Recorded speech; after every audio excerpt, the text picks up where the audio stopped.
would try to fill up everyone here, and do not let anyone come in here. Do that.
Imagine if there were a voice.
Okay, ladies and gentlemen, if we could be seated, we'd like to begin.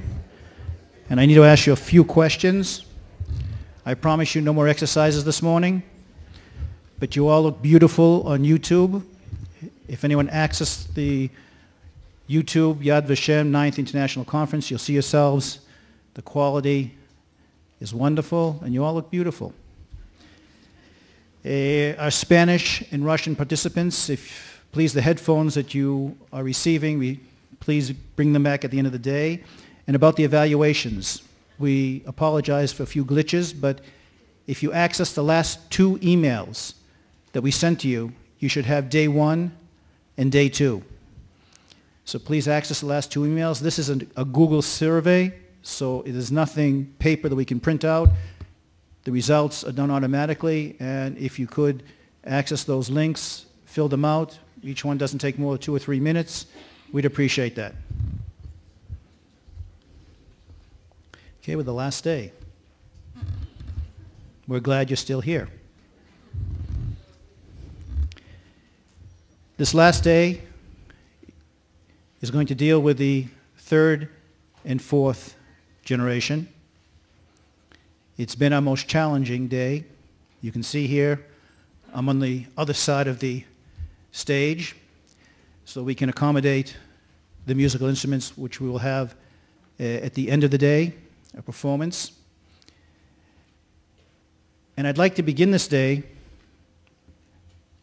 with a quote, and this is in honor of Dr. Tang from UNESCO, originally born in Beijing, China.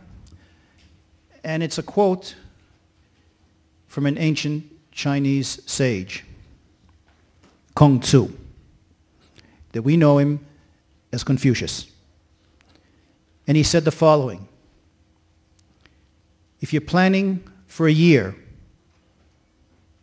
plant rice. If you're planning for 10 years, plant a tree. If you're planning for posterity, educate your children. And this is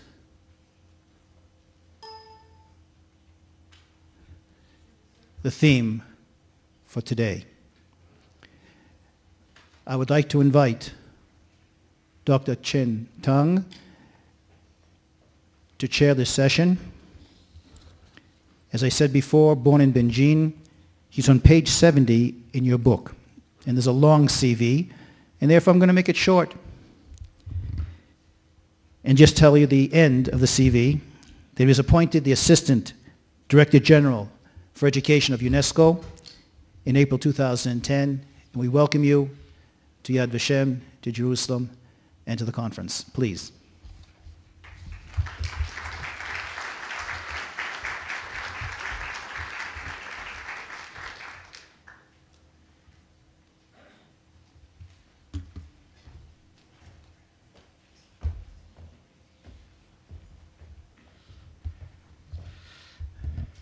Thank you so much, Mr. Chair. I was really delighted when the chair told me before we start, he said he will quote what Confucius said, and asked him to say it in Chinese. But then he said, no, in English. Well, good morning, dear colleagues.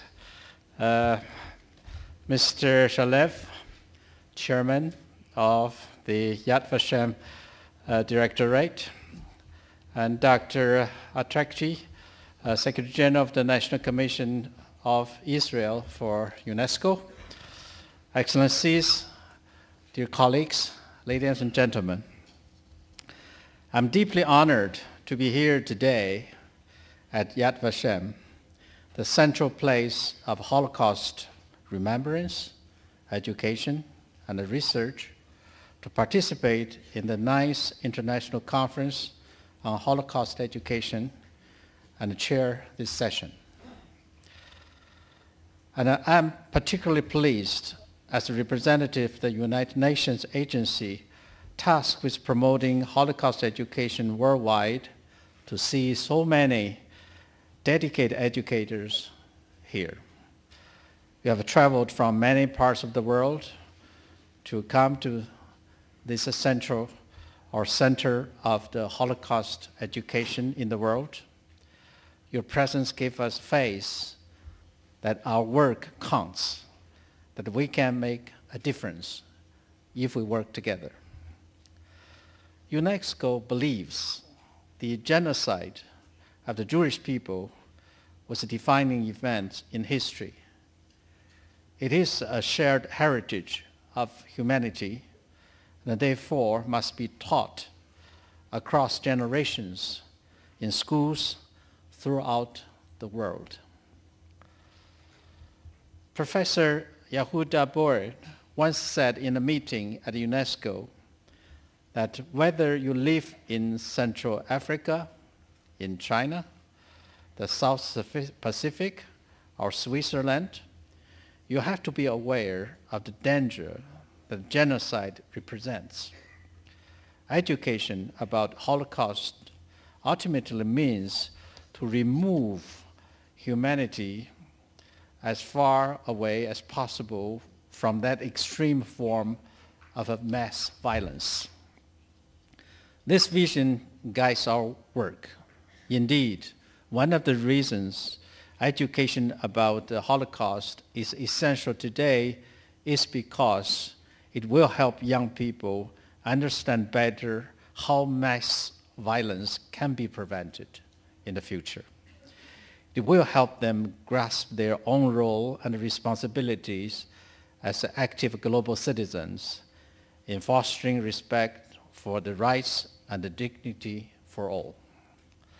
The fight against prejudice, racism, anti-Semitism, and the Holocaust denial, we need commitment. UNESCO, along with its partners, including Yad Vashem, works in Europe, in Africa, Latin America, to introduce the teaching of the Holocaust in curriculum in school. And we provide guidance and recommendations to education stakeholders. We work with ministries of education to build capacities to teach more about these difficult and complex subjects and to teach it better. We also work for the preservation of a historical sites, such as the Auschwitz extermination and the concentration camp, a UNESCO World Heritage Site. UNESCO ensured that the Holocaust documents of unique and primary importance, such as the Anne Frank diaries, are conserved and protected through the memory of the World International Register. We are also supporting the creation of a growing international networks of university chairs on Holocaust and genocide education. A few weeks ago, I'm happy to learn, UNESCO chairs on Holocaust education were launched in Poland and also in France. I'm delighted that an important institution such as the create a UNESCO chair for the genocide education was established in the University of Southern Carolina, Shaw Foundation. And here I want to thank Dr. Smith, our UNESCO chair, for his constant commitment to this cause we share. There are just a few examples what UNESCO has been doing, but they are resonated strongly with today's discussion. Dear colleagues, with the passing and the voice of survivors fading, we must strive to find solutions that ensure that the history of the Holocaust is understood by and taught accurately to younger generations. New technology can help. Education can be provided through media and devices that are widely and continuously used by young generation and by young students. they potentially allow us to reach out to millions, providing teachers and educators with access to high-level guidance and resources in countries where such expertise is not available. They also allow us, through modern learning, mobile learning, for example, to disseminate information to places where access to books and computers may be difficult. These technologies provide us with exciting possibility to teach differently and to teach more about the Holocaust. They allow us to preserve and to make the voice of the survivors heard. And most of all, they allow us to produce and disseminate high-quality historical materials, which then associates with the rich and the right teaching methods will support educators in their important work. Dear colleagues, UNESCO is facilitating our 195 member states to reach their noble goal of providing education for all their citizens. We have to remind, however, the international education community that education should not only teach the young generation to read, to write, and to master the modern technology. We have to ensure that the young generation will become responsible citizens when they grow up. Making global citizenship is a fundamental responsibility of education today. Holocaust education is one of the essential elements of the new notion we call global citizenship education. After all, the humankind has to face the biggest challenge of today, which is promoting peace and sustainable development.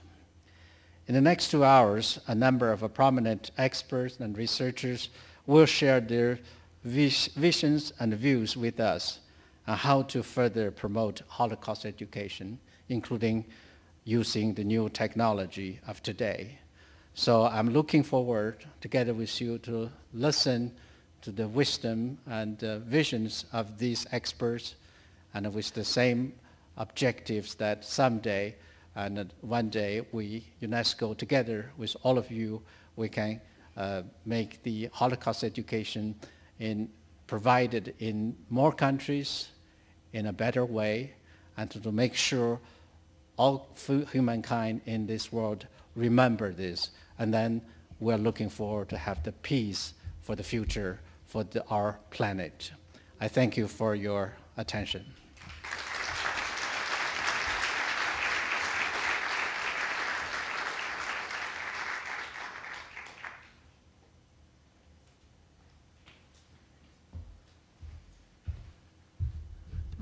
Short bios. They're on page 71 to 74. Dr. Eyal Kaminka, the director of the school, your presentation, please.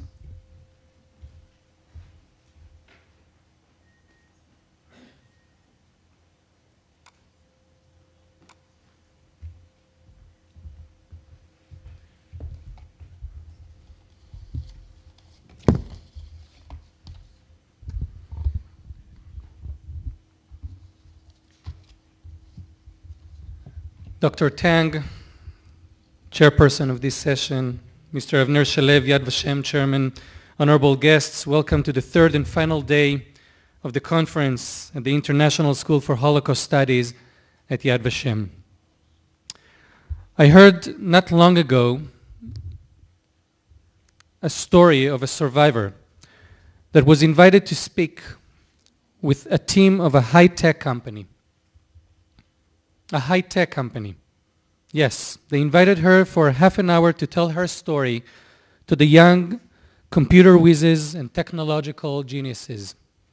It was a special meeting, excuse me, between different generations, very different generations, that was supposed to last for 30 minutes and instead was done after 4 hours. Why did they invite her? Why did they stop their busy workday to listen? And what does this short, seemingly unimportant anecdote tell us about the 21st century? My lecture, and in fact all lectures this morning, will be slightly different than what you've heard over the last 2 days. Today we will talk about future learning and teaching, about the next generation, about Holocaust education in the 21st century. In my presentation, I want to introduce you to an analysis and research that was done on the different generations, and specifically on young generation. Excuse me.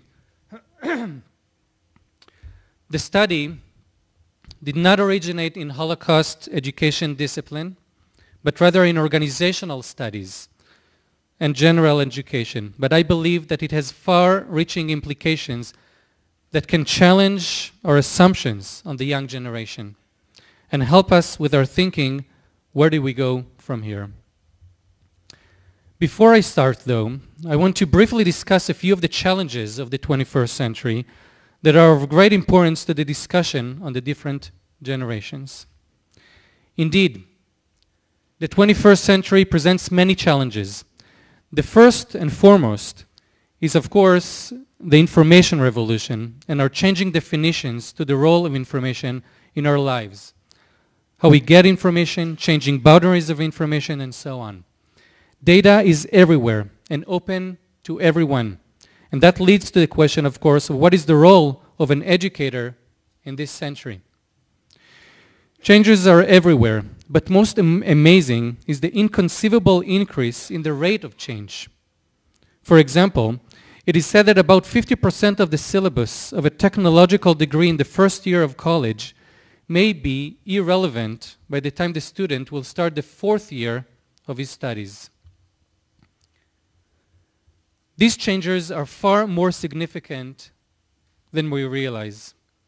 The famous saying of Marshall McLuhan 50 years ago, stating that technology is neither good nor bad, but an essence in itself, and the very existence of it may cause change in the way we think, is more relevant today than ever. Now, if this is true, we have a problem. Organizations, schools, the education system, these are all multi-generational platforms that serve as a meeting point between the different approaches, different ages, and multiple views on technology.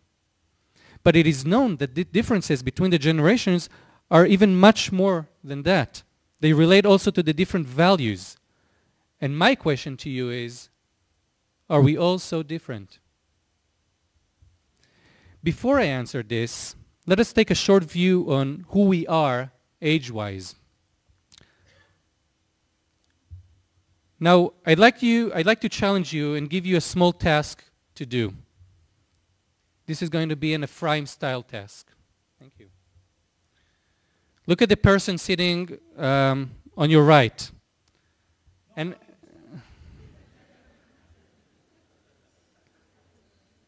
look at the person sitting on your right and ask him or her for their age.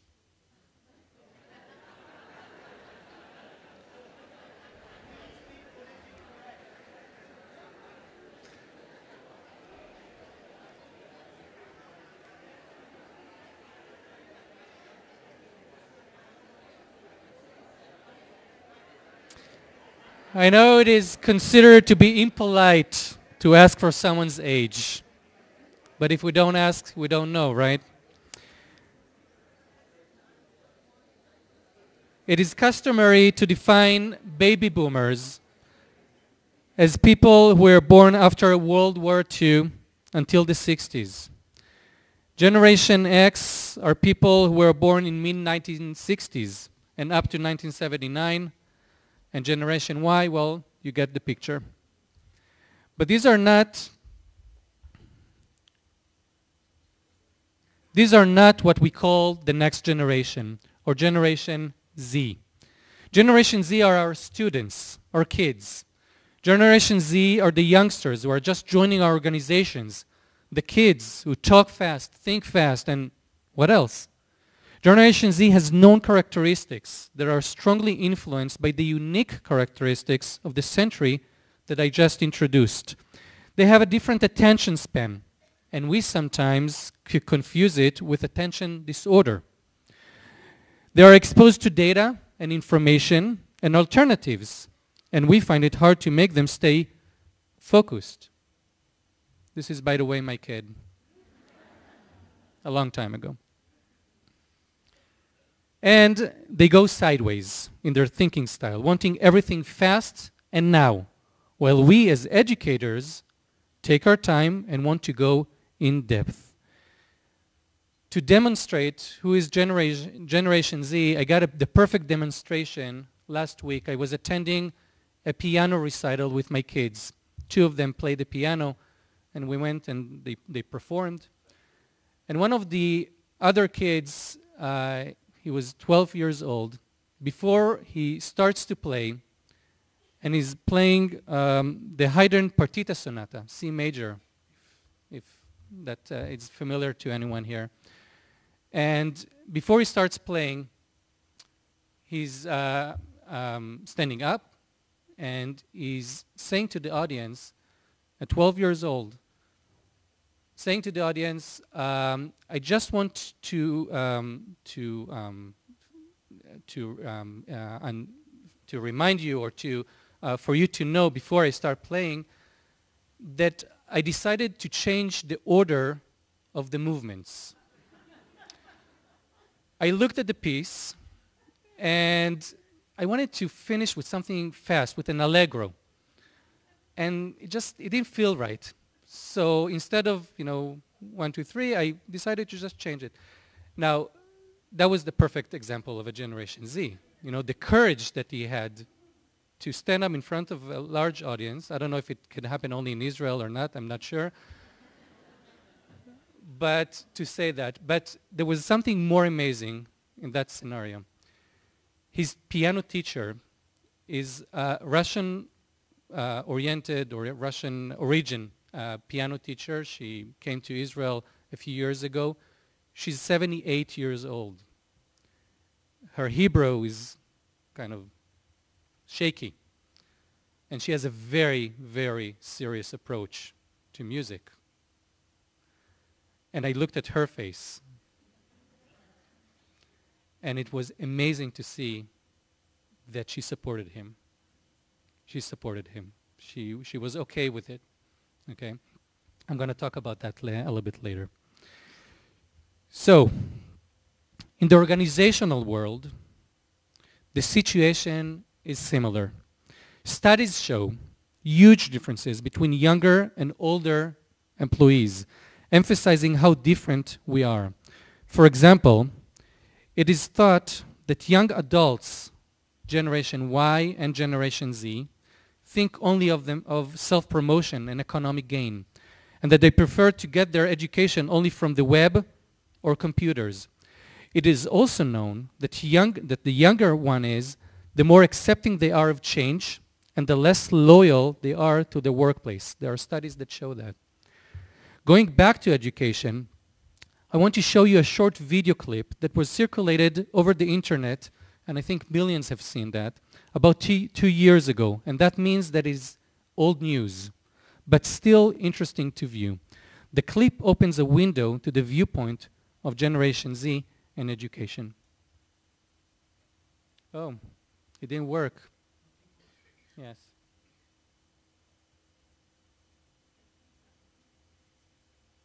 Do you recognize me? Very soon I will be your student. But I will not always sit in your classroom. I will not take out a pencil or open a textbook. You grew up with books. I read from a laptop, an iPad, a smartphone. I use a keyboard more than a pen. I'm a digital native, an active learner. Why carry just a textbook when my iPad connects me to the world? I want to know things all the time, and right away. Maybe the best price for cool shoes, or where to hike the Himalayas. To learn, I look online, because the classroom isn't enough for me. Not when I can see faces, hear voices, and chat with people on the other side of the world. I want to learn about Chinese history from someone in Beijing. My school has to keep up with me, not the other way around. I have more and more choices. When you were my age, no one had heard of a charter school. No one could imagine a virtual school. But it's projected that by 2019, half of all high school courses will take place online. I use mobile devices to connect with friends, classmates, and teachers. And when I'm more connected, I'm more interested. I don't buy music at a store, or movies or books. I get them instantly online. And when they excite me, I share with friends. That's how I want my education to be. I need a degree even more than my parents. I know it, and so do my friends. But will I be prepared? Public grade schools are under huge budget pressures, and traditional college is increasingly unaffordable. I don't want crushing debt. If I can Google the best choice for cool shoes, rest assured I'll find the best choice of education, like 2-year institutions and online courses where students like me have grown to be 6 million strong. And when I'm older, I want to keep learning. Do you recognize me? Very soon, I will be changing the world. But I need you. If you're ready to help me, I'll find you. But it's your challenge to keep up with me. I'm a digital native, an active learner. Listen to me. Help me. Together, we can create the future.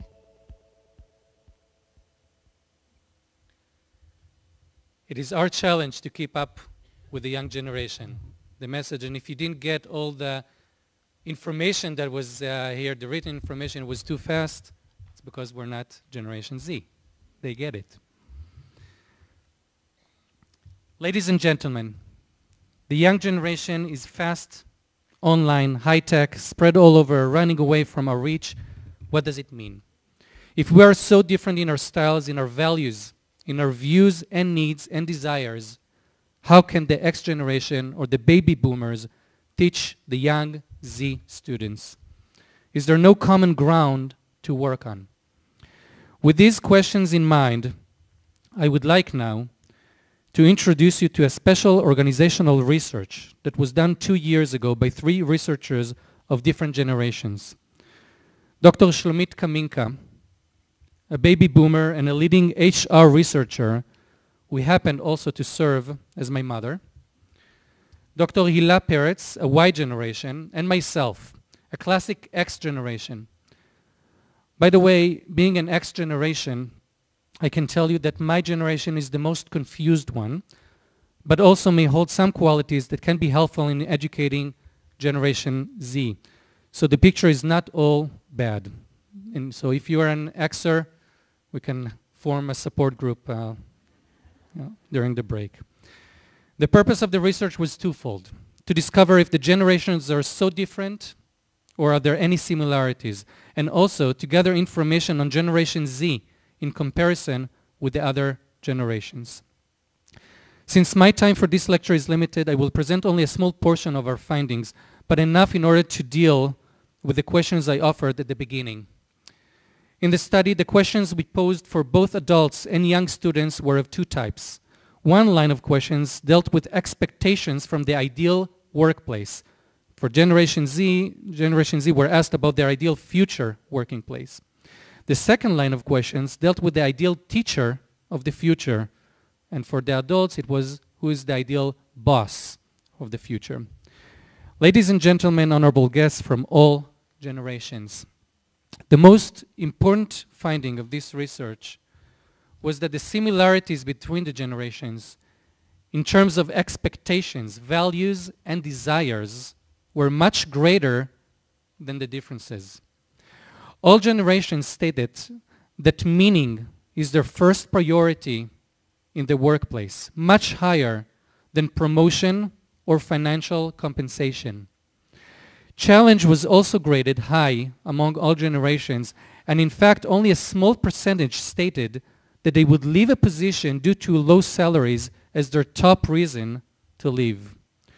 41% were found to value the experience of adults, while only a few felt that older generations get in the way of progress. Most participants of all generations expressed the desire to work in multi-generational teams with the appreciation of the interaction between the different generations and the added value of each age group. Specifically, Generation Z was found to appreciate the contribution of the older generations, a finding that was very exciting to discover. We then asked participants to grade the characteristics of the ideal teacher of the future. The kids received a long list of human characteristics and had to decide which is more important and what type of teacher they would like to see. Using factor analysis, we analyzed the answers and could categorize 5 distinguished types of teachers. Task-oriented, as you can see here. People-oriented. Future-oriented.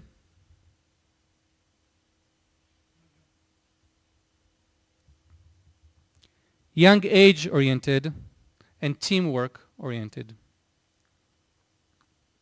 From all of these, 2 types were found to be the most desired characteristics of the ideal teacher of the future.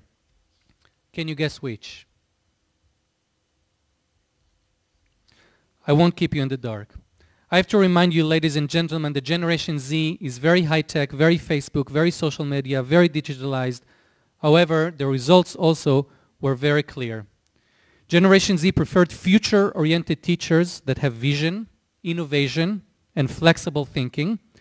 And this is the most fascinating thing, they preferred people-oriented teachers who emphasize genuine face-to-face time, that were the characteristics, and human and personal relationships.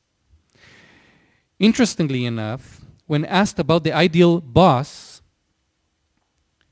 the older generations preferred the exact same types of managers, future-oriented and people-oriented. Another consideration, only 1/3 of the participants thought that the ideal teachers exist today. This last finding is definitely disturbing to those of us who are educators and should be of interest to the education system. So, where do we go from here? What does it tell us, and how do we prepare for the future? It is very clear that all generations expect technology to encompass all aspects of life.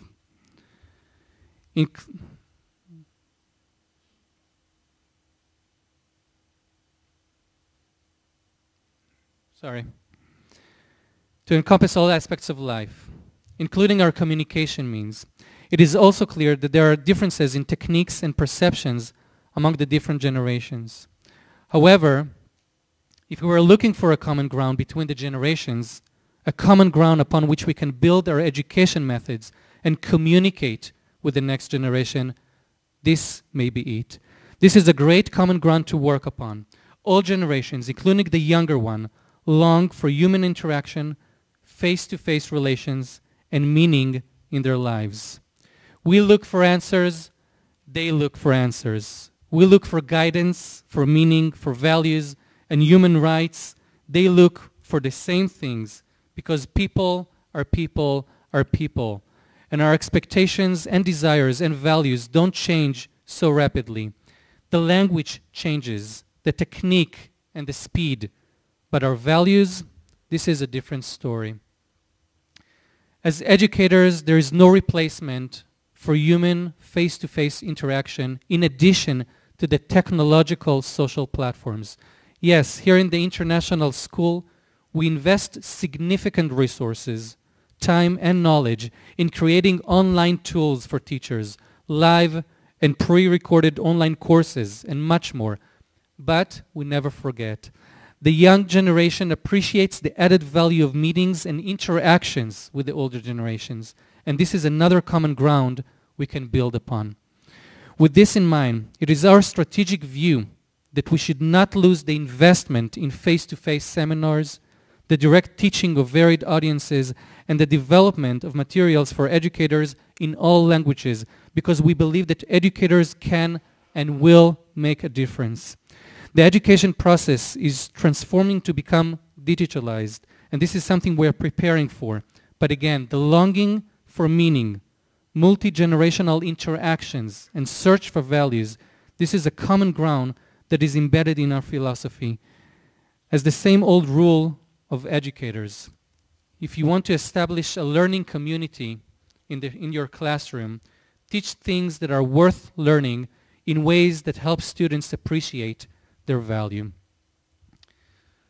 People are people are people, and this is perhaps the best statement to end my presentation.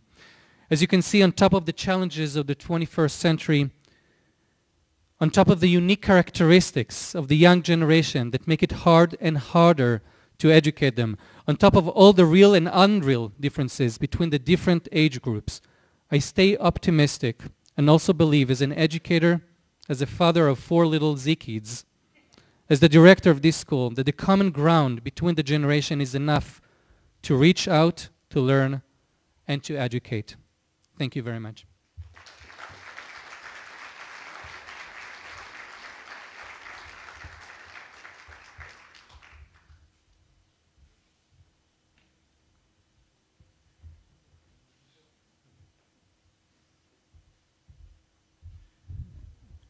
Thank you, Eyal.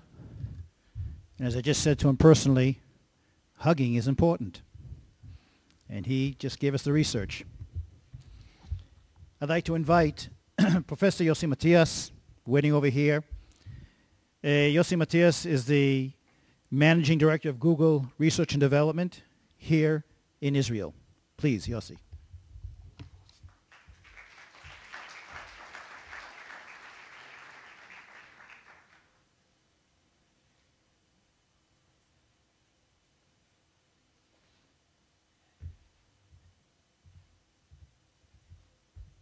Thank you, Ephraim. Thanks for the organizers. Thanks for inviting me. It's a privilege to be here, a great honor. When I started thinking about this presentation, I did what I quite often do when I'm thinking about the future and asking my children about the future. So I asked my son, who just graduated from high school, so what do you think about technology and Holocaust education? And he told me, well, I'm actually not sure I like it very much because I'm concerned that it may lead some educators to think that we don't need to go to Poland on a mission or to Yad Vashem to see the museum because we can get everything online. It actually quite surprised me because Michael is a Z generation. He was born after the internet was there. He actually doesn't know how the world existed before that. He lives in the online world. He's doing all the stuff that was just discussed, watching TV while also working with his computers, talking with friends, doing homework at the same time with good quality.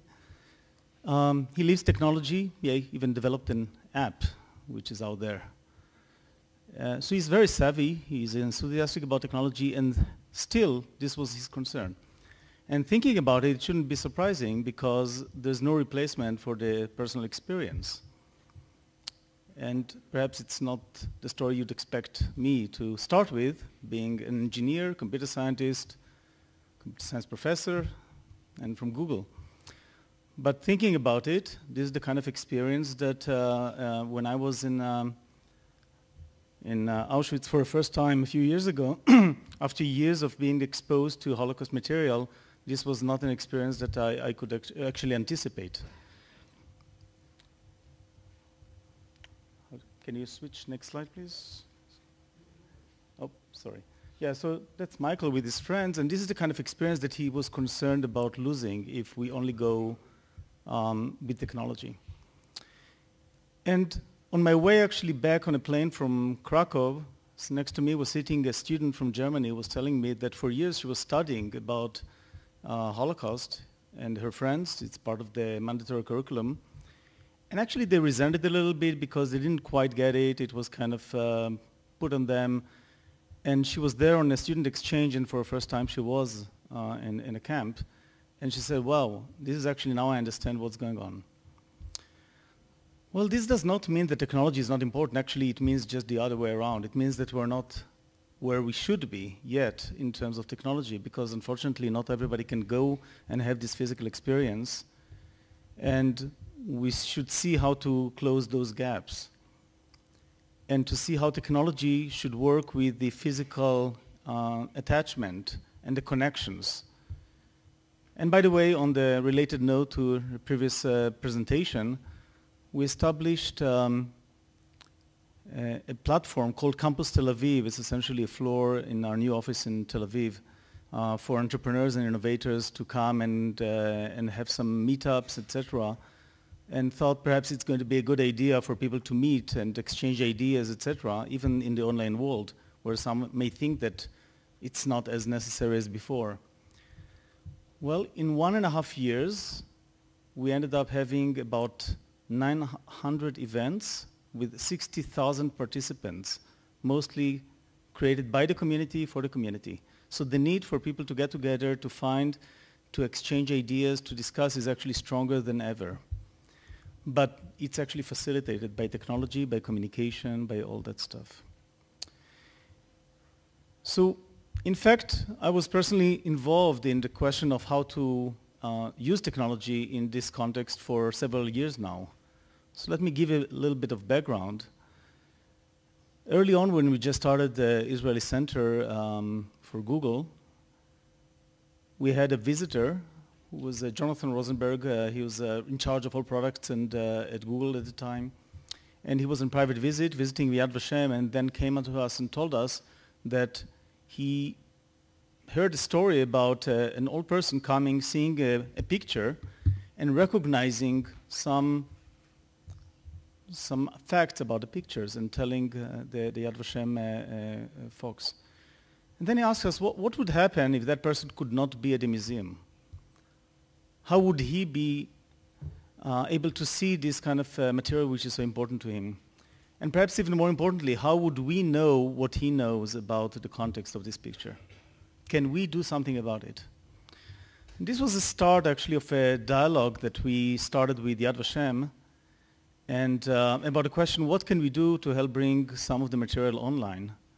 And very quickly we discovered that the team in Yad Vashem is a visionary team who is looking into new ways to get content out and leverage technologies to do that. And we had very interesting conversations about what the implications are, what does it mean to put content online, and started trying to put some stuff online. So with discussion with Avner Shalev and Michael Lieber and Haim and many others, we started looking into these questions.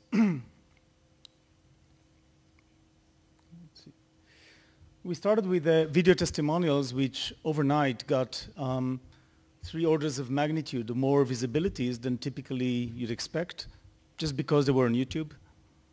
Eventually, we also put the entire Eichmann trial online. We put out these photo collections, 130,000 photos online, and started to look into how can we leverage technology to actually search some of the material there. For example, some documents do not have the metadata on top of them, and they may have some names. So by using some object recognition, character recognition technology, which is now pretty mature, one can actually uncover texts, names, events that otherwise are not searchable. And if you can search it, if you have thousands of photos, perhaps it's almost non-existent, right? Perhaps even more significantly, facilitating conversations, facilitating comments, enabling people to start making, giving their stories into what's going on. So this is a story of one of the users identified her mother and told a story about her mother sitting, working in a factory many years ago.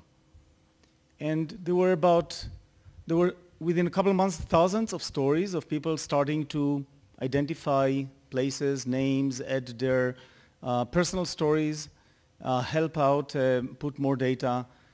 And it was really a very strong example that there's something that could be done if we leverage technology properly. And really, this is just kind of the beginning of exploration of how can we use technology to connect people, how can we expose them to material, how can we try to make a small step towards the visit that eventually will be coming there. And And there are many other such stories around that content. In fact, when we started working, after working for quite some time with Yad Vashem, and they were really helping us understand some of the challenges and opportunities on bringing online historical content, we actually started thinking about, well, actually, this is a problem that we should think about even more globally. Because any content, any archive, any historical material which is out there anywhere in the world is something that essentially has the same problem.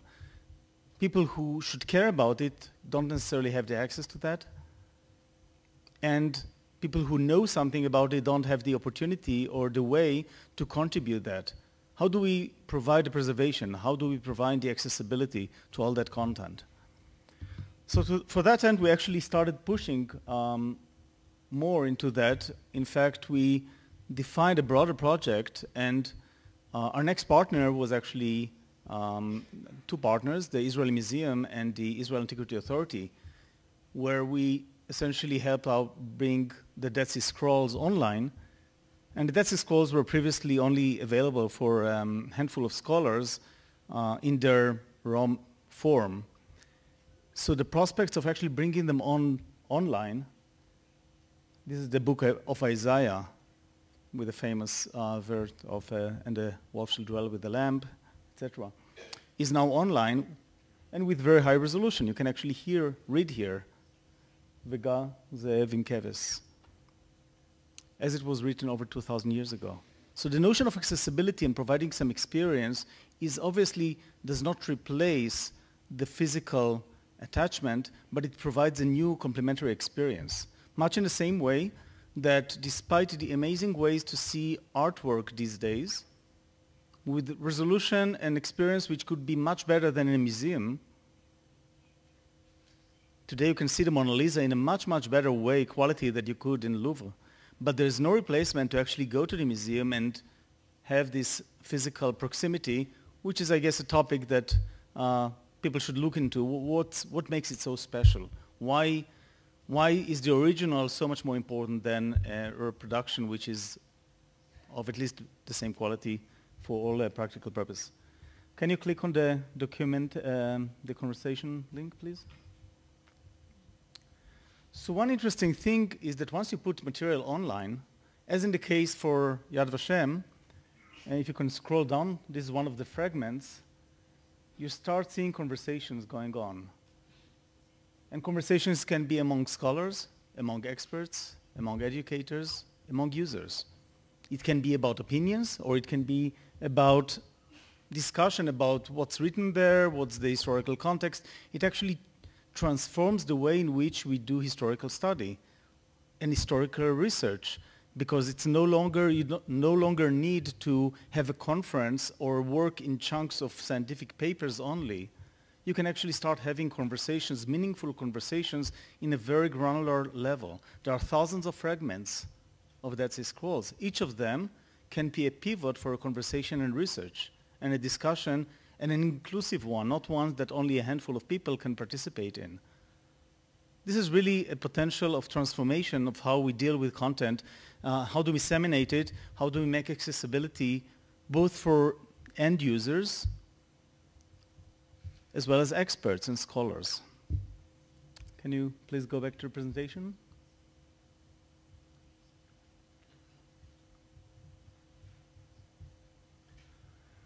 So taking on this vision of how to expand, in fact, and again, based on the initial collaboration we had with Yad Vashem, if you can please switch back to the presentation.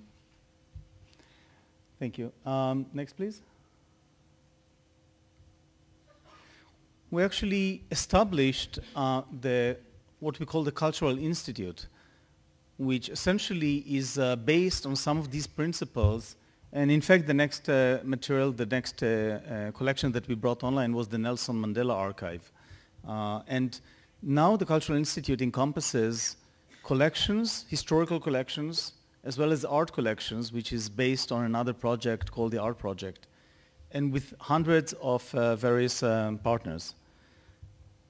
If you can go to the link, please. So the idea is, how do we facilitate bringing online this material? How do we allow putting exhibitions? How do we allow to put to enable anybody who would like to bring an exhibition online to use some basic technologies and make it online accessible? So this is an example for various exhibitions related to Holocaust that you can find on Cultural Institute. It encompasses, of course, many, many other topics, anything from art to history, etc. And that's one way. I think we're just experimenting in what is the right way for us to bring all this information online. And again, as I mentioned earlier, this is no replacement for the real experience. And in fact, when I was speaking with museum directors, art museum directors, when we talked about the art projects and all that stuff, and I asked them, what do you think, do you see that as a threat or an opportunity? So by the fact that they are partners, obviously they see that as an opportunity. And in fact, one thing that one observes is that when you expose people to material online, in most cases there's a higher likelihood that they are actually going to want to experience it. So it's not a replacement.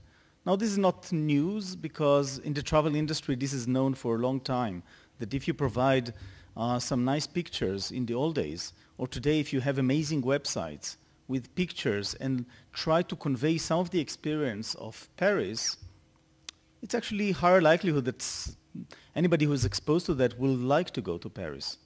Similarly in museums. I personally tend to go to places that I actually already know a little bit and would like to see that in real, rather than to entirely strange museums, and it turns out this is the case for most people. So giving this experience, technological experience, is not instead of the physical experience. It's actually not only complementary, it's even encouraging that. It gives better context. And it can provide a filler for all those experiences that we cannot have. So I'd love to go to the Amazonas, but until I do that, it would be great to get the experience of a three-dimensional kind of experience of going there as if I'm there. Actually, it will motivate me to go there. Similarly, if I see a museum, if I get the experience of virtually making a tour within that, it's actually likely that I'll be more inclined to try and go there. So going back to Michael's comment about technology, it was really a concern about policy. We shouldn't be mistaken and think that this is going to replace whatever we do today in terms of meetings, in terms of trips and all that stuff. But as a complementation, this is really important. Can we go back to the presentation, please? Thank you. So talking about experiences, one experience I've seen which I found extremely moving was a production put up by the American school where my son was actually studying. This is a Burundi bar. And Burundi bar, as many of you probably know, was a production from Theresienstadt. Children were having some 55 performances. And the story behind it is that at some point the Nazis were using it as a propaganda to show the good life, which was a bit ironic because the play is kind of a little mocks the kind of the dictatorship regime. Now, this production, which was initiated by elementary school teacher, Ms. Goldson, I thought was a pretty amazing example of how to connect children. Many of them, by the way, are have no affiliation to Israel or to Judaism, except for the fact that they now study in Israel. Their parents are diplomats. By means of going through the experience and taking a role that was originally played by children in the ghetto, and talking to them, it was quite clear that this educational aspect was stronger than anything we would ever tell them. It was extremely strong. Now, to make things even more amazing, to the show was invited Ms. Eyal Weinstein. She's standing there with the jacket. She was actually playing the cat in the original production in the ghetto. So this connection was the kind of stuff that suddenly makes it real. I guess it's very similar to hearing testimonials from survivors rather than in person, rather than reading about it or seeing it on a video clip. Let me show you a clip from the, you Can you play this, please?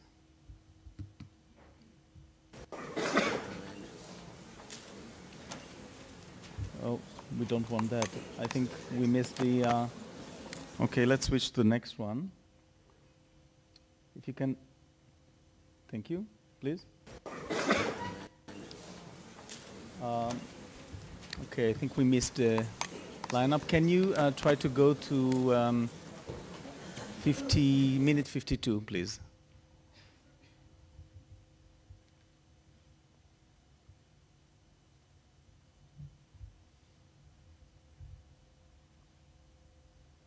הצגתי בהצגה ששמה Fireflies, גחליליות.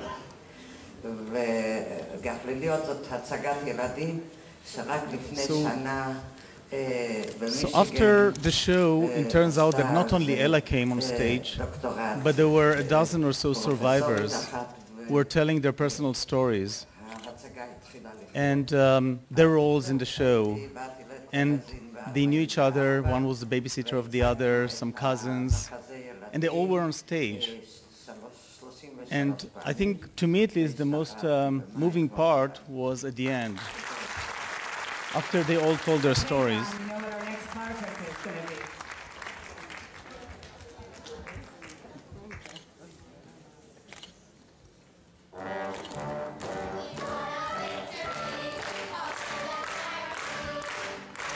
So they were singing the closing song of the musical together, some of the original cast as well as the children of today.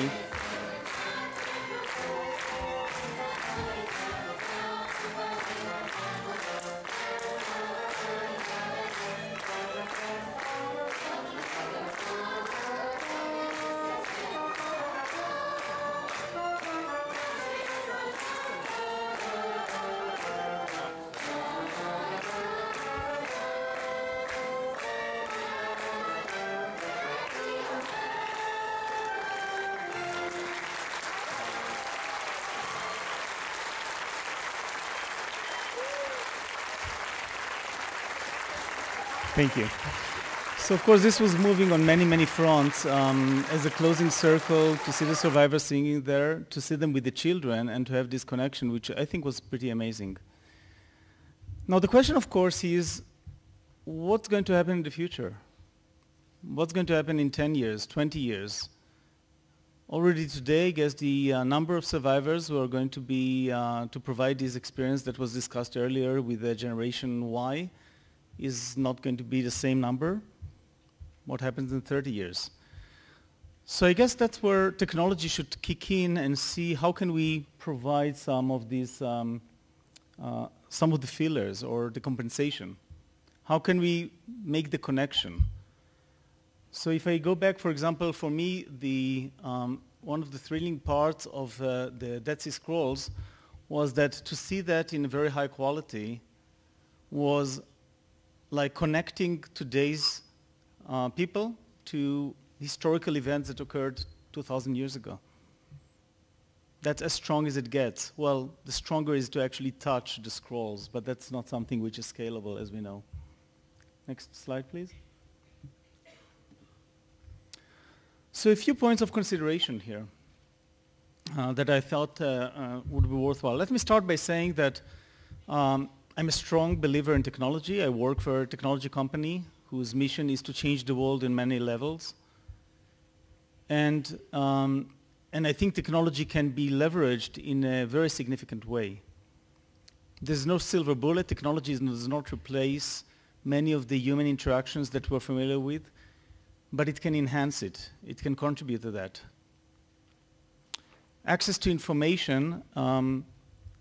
In a panel in a conference in Berlin a few months ago, I heard a scholar raising concerns about the fact that today, well, in her time, when she was a student, she went to the library doing research.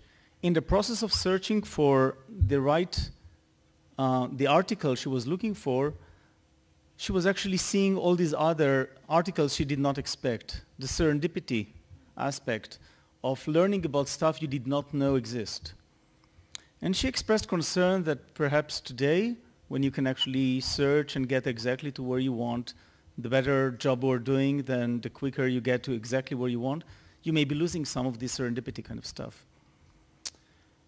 And my take on that is that, well, that's true if we don't do our job right, because any experience that you'd like to have in the physical world, we should leverage technology and try to do that or better.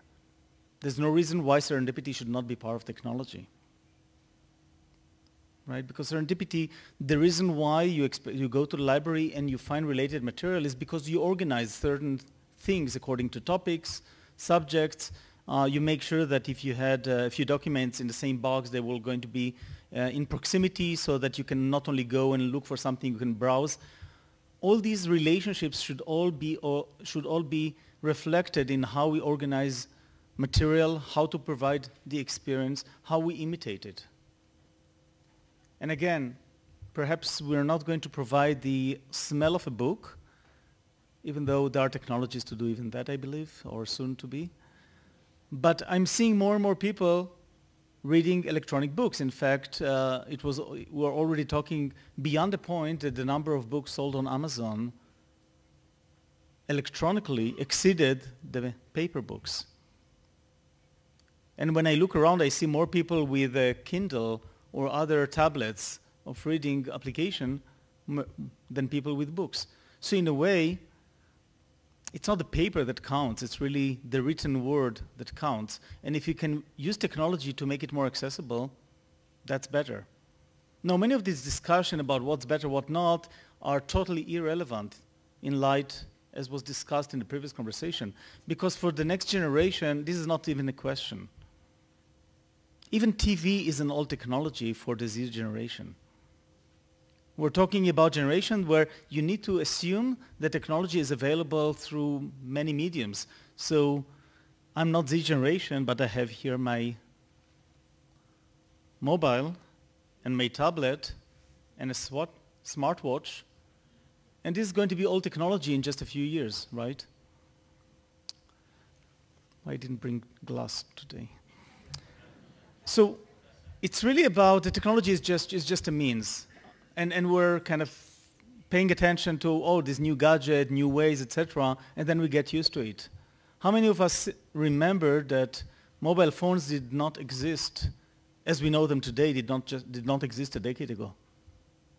Who would think that today this is the fastest growth of access to information and media and entertainment and is through these small devices, right? So a few things to consider. First, one thing I did not discuss much, but one of the obvious topics that come when you talk about opening up the content and allowing people to contribute and comment, etc., is the quality of the content. How do you protect it? How do you make sure that things are in the right level of quality? And this was obviously a big concern whenever we spoke with anybody about bringing important material online. Now, I think the experience is actually in our favor, our collectively favor. One interesting observation I heard from Jimmy Wales, the founder of Wikipedia, a few years ago when he got an award at some event, was that if there's something that he learned about Wikipedia, we tend to hear in the news sometimes about some abuse of the Wikipedia platform by people who try to put some wrong data and all that stuff, and obviously these cases are highly visible and get a lot of attention. But if there's something that we learn about Wikipedia, is that it's only a marginal fraction of the content which is actually abused. In most cases, people are actually putting the right stuff, which means that we still need to control, we still need to make sure that there's no abuse, that the content is of high quality, but it's not necessarily the case that this is going to be the majority cases. It's going to be the small fraction of the cases, and that's why there's a good hope that this is going to be a tractable problem to address. Similarly, there's a question about, well, if we open it up for discussion, is it going to be okay? How are we going to, if the level of comments we're going to get on important historical material, and certainly on sensitive material such as the Holocaust material, is going to be at the level that we see sometimes on anonymous YouTube comments or one of our news websites, How are we going to cope with that? What are we going to do? What kind of accountability are we going to see? I think these are very important questions, and I don't think there's necessarily a silver bullet here, but I think this is the way we go. It's like whenever we open some platform for conversation and discussion, or even this thing called democracy, we need to deal with all these situations that we need to deal with offensive language and quality stuff, and some policies about what's acceptable, what not. How much is it okay to control or to filter, and what's our approach to those? And I think so far the experience has been very positive, but obviously these are topics that need to be addressed. I'm sure they're not simple, but they're part of the package. The notion of facilitating conversations between both experts, scholars, non-experts, I think is an extremely important one. In fact, this is one of the most exciting opportunity that the connectivity on today's internet provided. The ability for everybody to talk to everybody on any topic. Now, some would say that's not quite an opportunity, it's more of a challenge, especially if you have teenager kids or young employees in your office. But at the end of the day, this is really like any technology, it's a facilitating technology. It's like saying that having connectivity among rail station enabling anybody to go anywhere is a problem because suddenly things become more complex. They are. But at the end of the day, we need to adjust our social behavior, and the way I see that, this is a huge opportunity on all aspects. A good question is how to provide the right experience. What is the right experience? Is it more multimedia-like? Is it try to imitate the real world, to have it immersive? It's something we need to explore, we need to understand. The point about having all the educational material online and accessible, etc., for the Z generation is not necessarily a solution, because the problem is it has a lot of competition by a lot of other material. So the question is, how do we do that in a way that tells the story, that makes it engaging, that makes it effective? The bar is higher and higher and higher because the expectation of the Z generation is actually to get everything in a way which is engaging. Perhaps the right thing is actually to keep it very much historic-like and not try to compete with the more game-like approach. Perhaps it's a combination. That's certainly something to explore. Question of preservation. So I think one of the huge opportunities of technology quite clearly is the notion of preservation, both of documents and of testimonials. So projects such as the Shoah and the testimonial in Yad Vashem and others, these are obviously amazing opportunities for preservation, but there are also now preservation of personal experiences. Now with the huge amount of video clips generated any moment by any mobile everywhere, when I look back into the experiences recorded by youngsters, the good question is how do we connect those personal experiences with the historical stuff? Perhaps that's the key to provide this educational approach. It's to take this historical generic stuff and add the personal touch into that, try to get somebody into that. In fact, when we were kids, I'm sure that we can remember all these Ben-Hur and historical movies that actually got us into an experience which was much more effective than many hours of lecturing by some old teacher. And finally, again, how do we provide some of the experience that we have today for future generation? How do we leverage technology? The good news is that if we get the material and we record it, then later we can also make it a better experience. So I think that one of the most important aspects today is to record as much as possible. To have as much as possible all the documents that we have digital and accessible, to try and get as much of the testimonials online, or at least record them at first. Once we have all this material, we'll find ways also using technology, using some clever algorithms that can help us edit stuff and make it searchable.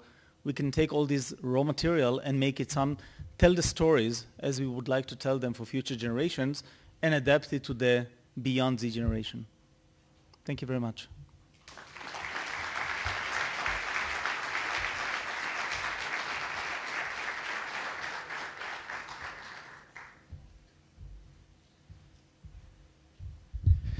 Thank you, Yossi. And I'd like to invite our third speaker, Dr. Stephen Smith, who is the Executive Director of the USC Shoah Foundation for Visual History.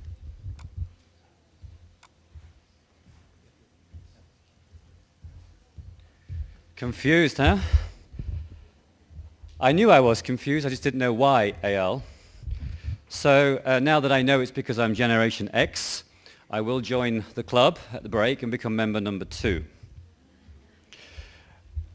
Actually, Yad Vashem has many of those sort of enlightening moments for me. Every time that I come here over the last 22 years, little twist and turn in my life always takes place in some way. And maybe that's just one of them, understanding why I am so confused. Actually, the last time that Ephraim invited me onto this stage, in 2008, when I stepped off, I looked straight into the eyes of the girl of my dreams, which was a life-changing moment. Not one that I intend to repeat today. But one thing that has occurred to me this week was that I was here in 9/11. We were meeting in the school in 9/11. And then this week has brought other confusing, concerning aspects to our lives. And one of the things I've been thinking through is, what is it that this brings to us? And Avner, I would like to say to you thank you for being our center and for bringing us together in confusing times and for bringing such a wonderful group of people, because you may not be the girl of my dreams, but this is certainly the audience of my dreams. Because here we are focused on that long-term Confucian future. That's why we're here, actually. And we're here because we're committed to that future and in the context of our past. And I take a lot of strength away from being with you today and want to share with you a few thoughts about that future. Before I do, I just have one thing to say to Yehuda, who referred the other day to the dinosaur generation, which we're going to tidy up today and just simply refer to as Generation D. Because actually, one of the things that we really do need to think about is how we draw on the experience of those who have life experiences that we need to know about and bring to our Generation Z in such a way that they can make sense of that across that vast expanse of time. And that's what I'm going to be sharing with you today. Pedagogical approaches is the emphasis here, not digital strategies. The digital strategies support the pedagogical approaches and not the other way around. Let me give you a couple of examples. Kiev, January 2014. This is a classroom in school number 234 in Kiev. You will notice there are no iPads, no laptops. This is not in a computer lab. In fact, this school has limited access to online resources. So when we talk about supporting pedagogical approaches with digital technology, we have to think about what the access to technology actually is in any given situation. And so we divide, the USC Shoah Foundation divides its model into high-tech, low-tech, and no-tech. Because sometimes no-tech is the actual, still supports the pedagogical approach. So it's not the reliance on technology that's important. Now, when this class was in session in January 2014, you know what was going on in Kiev. They were actually looking at a module, working on a module on human rights. It's a Holocaust education course. It's not a human rights course which draws on Holocaust as a proof text for why human rights is so important. It's a Holocaust education course which explores the issues of human rights through Holocaust testimony. But not online, because they aren't online. So in fact, in this case, the low-tech version is a DVD. And as you can see also here, have I got a pointer on this? Here, there is a website in the Ukrainian language that supports that for students to use at home, or if teachers have access to the internet in their classroom. But that is the medium that's available in that particular context. And that's a digital strategy that we use in that context because it suits the environment and the student's learning mode. Kigali, Rwanda. The pedagogical approach here is high-tech first. High-tech first. There is also a low-tech and a no-tech version of the same content. These students here, as you can see, are using the UC Shoah Foundation's Eyewitness platform, which I'm going to be talking you through in just a moment or two. They're doing a unit on discrimination, and as you can see from one of the slides I just picked up there, one of the screens, they're actually doing a Holocaust class in Kigali. Now, the reason for that is not because we don't have any other options. In fact, we do have many testimonies of the Rwandan genocide in the Shoah Foundation's archive, which they have full access to. But actually, in this particular context, you really can't talk about the genocide in Rwanda in a Rwandan classroom without that being extremely confusing on many, many levels. And so the entry point to talking about the genocide in Rwanda and genocide education is teaching about the Holocaust in a high-tech environment. The Rwanda Education Board is doing a review of its curriculum right now, and the approach is that we're doing high-tech first, and then we're doing low-tech and no-tech versions of the high-tech approach, because they're fully of the view that 5 years from now, when these curricula are maturing, all schools in Rwanda will be wired or wireless. And therefore, they are planning for that midterm future, and in the medium term, providing low-tech and no-tech versions of that for schools that don't have access. Just a bit about this school. When the United Nations pulled out of Rwanda, they left a school called Ito School in Kicukiro. It was a technical college. There were 5,000 Tutsis sheltering under the United Nations on that particular day when they left. Around about 3,500 of them were rounded up, and they were walked up the hill about 2 miles, 3 kilometers or so, to a place called Nyanza, Kicukiro, where they were murdered. They walked straight past this classroom, which is Kagarama School. And about half a mile away from this very classroom is a mass grave with 3,000 people in it, 3,500 people in it, and those kids walk past that mass grave on the way to that classroom every day. So genocide is very much a part of their environment, but understanding that and helping them to understand it through different resources is what we've been trying to do with Eyewitness. Final thing about this, in talking to the teacher, who was working in this particular classroom, and asking him what the benefits were of working with a system like this. He said, if I stand up and I talk about the genocide in my classroom, I have a very major problem, because I don't know the backgrounds of all the children, but one thing I do know is they're all connected to the genocide in some way or other. They're 16 to 20 years old, they were all born after 1994, but they all have direct connections to it. And I don't know what they are. Only they know that. So the point at which I try to teach them about the genocide, they have a variety of views about that, which create conflict, they create trauma, they create all sorts of various ways in which they may respond to that, but in a way that I have no control as a teacher. But by using this particular type of technology where they work singly or in pairs, where they're in control of the story, in control of their own learning curve, and then discuss their findings together as a class, and the important thing is here, when they're using the technology, they only spend about 50% of the contact time is with the screens and with the technology, and 50% of that is then face-to-face, so that they can then start to talk about what their learning has been in their individual modes. So today I want to talk to you a little bit about Eyewitness.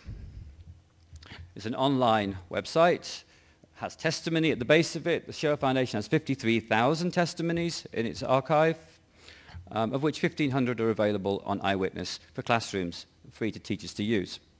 Before we get into it, though, I want to talk a little bit about the context of Eyewitness and the context of 21st century learning, which is what both of our previous speakers have been talking about right now.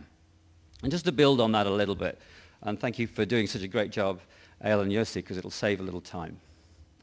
So, 21st century learning, the important thing is, particularly for those of us who are Generation B and X, is trying to find out what it is, the mode of learning that students themselves are in, and to build and to step out and to get into that space where we're actually teaching in the way in which they're learning, or at least providing the context for learning in the way in which they learn. So we think about 21st century learning in the following ways: ways of thinking, ways of working, tools for working, and skills for living. You can break those down a little bit more. So think about creativity, critical thinking, problem solving, communication, collaboration, ICT, information literacy. Linger on the word literacy for a while. It's probably one of the biggest words in here, literacy. All sorts of forms of literacy. Right. Literacy itself, but digital literacy and information literacy and so many forms of literacy that we need to get used to because they've already got them. They're growing up with them, as we already heard from Eyal. The question is, do we know what the forms of literacy are that they're using already and be able to provide and work with them with that and help to support them through their learning that way? Citizenship. And then on the personal side, citizenship, life and career, and personal responsibility. But importantly, in the context of our conversation today, supported by collaboration, so that's not individuals learning on their own, but in collaboration with others, and leveraging digital networks in different ways, both within the classroom or in wider virtual classrooms, or outside of the wall of the virtual classroom in the general internet and public space. And knowing the difference between those is very important. So welcome to Eyewitness. This is actually behind a wall. That means that you can create in there a virtual classroom. It's not available. You get to it through the regular internet. But once you're in there, you're in a classroom, actually. You'll see it's personalized. You can see it's personalized. You can register for free here, and I'll tell you how later. And up there, you'll see this is my dashboard. Of course, one of the ironies of this is that if we were doing this right, I would be doing a live demonstration here, but unfortunately we're not wired for that in this particular room, which is a shame, because using a PowerPoint is a very Generation X kind of thing to do, and I am trying to get away from that as much as possible, and usually will do a live demonstration. But here we are. Eyewitness was launched about a year ago fully. It's got about 5,500 educators, people like most of you in this room today, in 50 states and 55 countries. It was tailored initially for an American launch, so 50 states was the target. We were surprised by the 55 countries because we haven't actually told anybody about it outside the United States of America, apart from with colleagues here. But you can see where they're fairly dispersed and growing. What was important to see is, though, from the feedback that we get, and we do a lot of evaluation around this, is that actually watching testimony, it sounds obvious, but actually watching testimony is the most memorable takeaway that the students have. So that's actually where you can then do your low-tech version of it and say, actually, a DVD of testimony still has very powerful impact, because what the importance is hearing the story firsthand from that individual. So some of the rest of the functionality doesn't necessarily need to be there for the learning to take place. Second thing is that we saw critical thinking skills increase in 30% of users as a result, pre and post testing of using the infrastructure of the Eyewitness website. All right, this is, it's my son's 14th birthday today. I tried to call him. Of course, he didn't answer because he didn't know what to do with a phone. So then I broadcast to him, okay? So I broadcast on Facebook, I broadcast on Snapchat, I broadcast in email, which will open in the next couple of months because email's like so passé.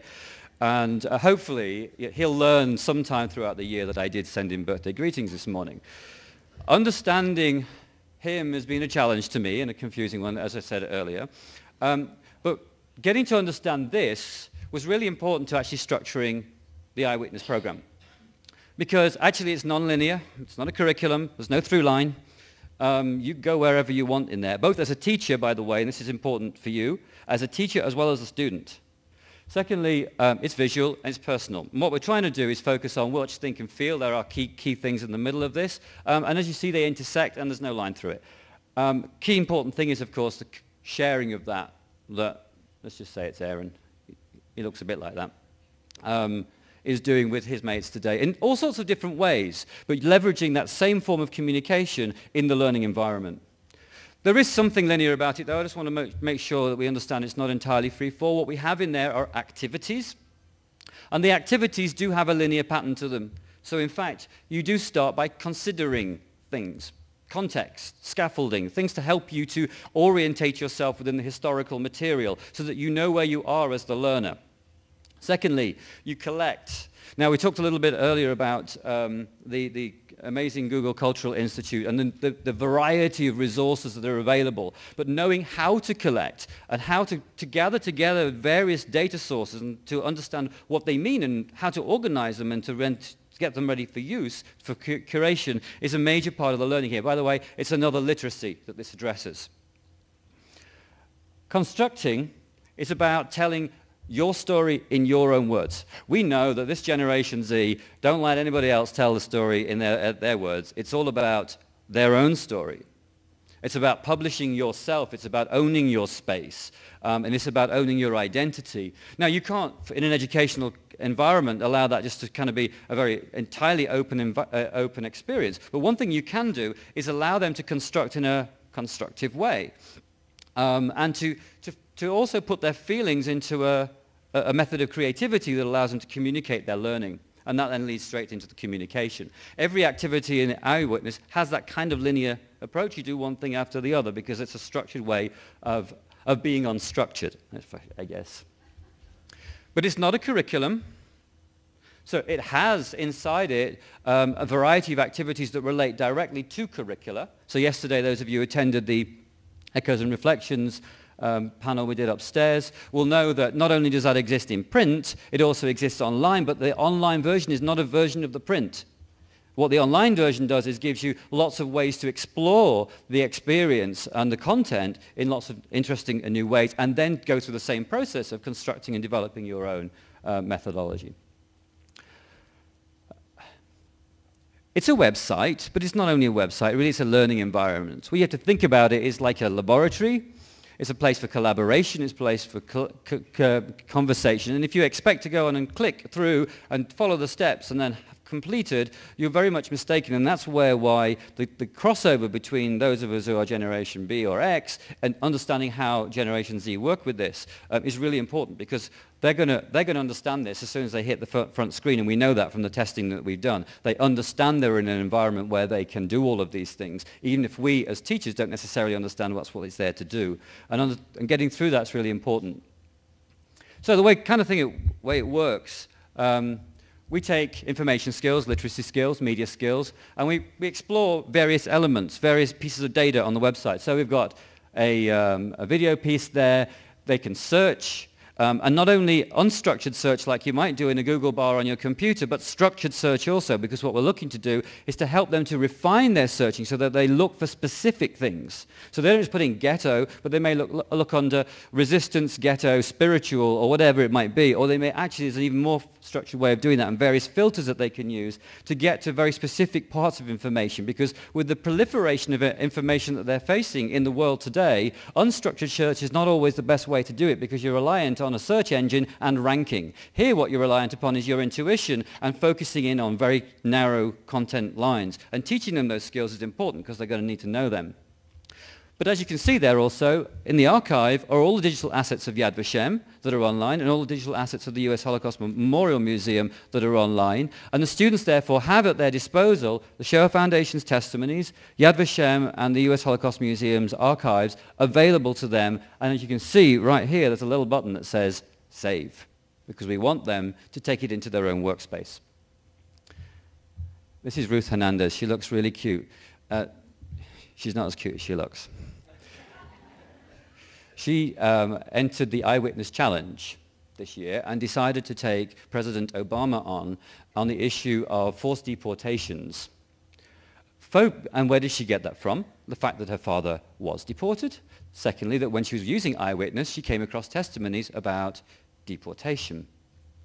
She brought them together and she put together a campaign. Fortunately, I was not a judge of the competition, but I did see the final entries. And I kind of thought it would be cute if she won, because I knew that the winner would be at the Yossi Shoah Foundation Gala, which is going to be attended by President Obama. And it was really nice to see her actually having gone through that process of taking her creative thought, her problem solving, the empathy that she developed by understanding deeply what the survivors had to say in the testimony, and then applying it with a more complex view of her world and turning that into advocacy, such that she had a photograph taken with the President of the United States 3 months later. That kind of learning, of course, the rest of the kids in her class then wished that they'd actually join the competition as well, and probably will next year. But 21st century learning is about that activation. Very briefly though, Eyewitness, we consider there's content and there's context. Content being bits of data that they can use. The context is, what does that mean? Where does it come from? How does it fit into the world? So content might be a video, for example. They collect, and by collecting what they'll do, they'll search for a particular topic. This is Yehuda back on here. He's talking about art as resistance.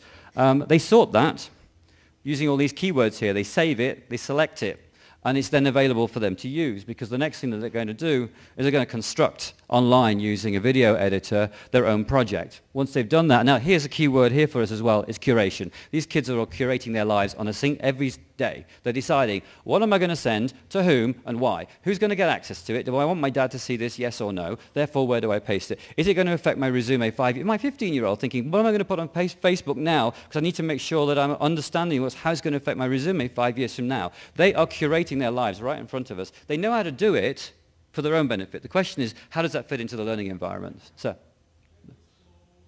oh, sorry, yeah, I will. So we're curating on this site. But the issue is that what we're trying to do by retelling the story, they own the story. They become the story in some way or other, and it lives then in their own space in their classroom. But also we're not unaware of the fact that though they are digital natives, and though they have the intuition very often, doesn't necessarily mean to say that they know what they're doing with the stuff that they have. So in fact built into the site are a variety of different learning tools to learn. For example, in this case it's ethical editing, or it could be what is an archive, what is testimony. And here we have got somebody that's describing how you juxtapose pieces of testimony in such a way that they are true to the original intent and that you as the editor and the curator of that have not changed their meaning. Or if you have, that you understand why you have, and that you take responsibility for those actions and make sure that you're a good digital citizen in the context of what you're working with. All of this also is not only about the learning, but it's also about the skills they have and the ethics that they have when they come away from this. Because particularly with a site that's dealing with Holocaust and genocide studies, we want to make sure that when they come away from this, that their ethical worldview has improved. It's about story and it's about values, therefore. Not just about the story, but the values that go with the story that they tell.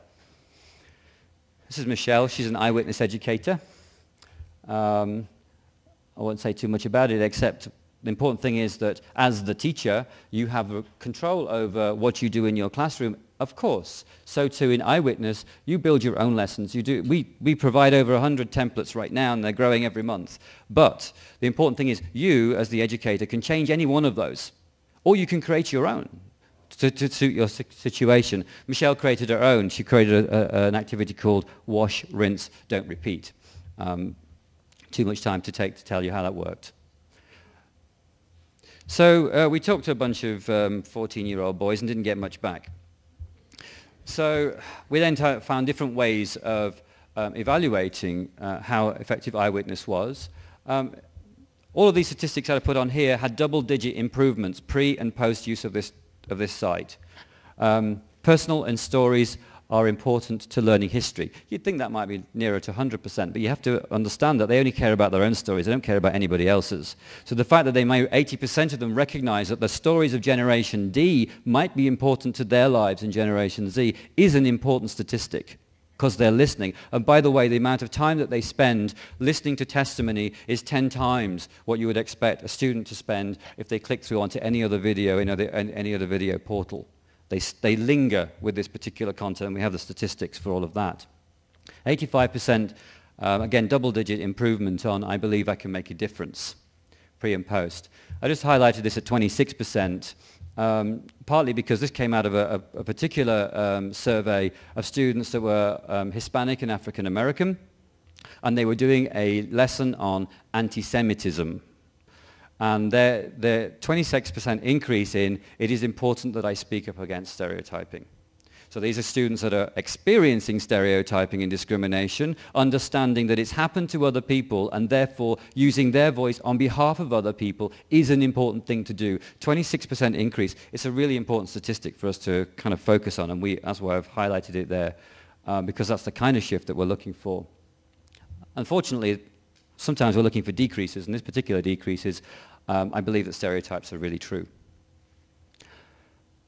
I want to show you, just to finish, short 3.5-minute video just to introduce you to what's possible with this is eyewitness.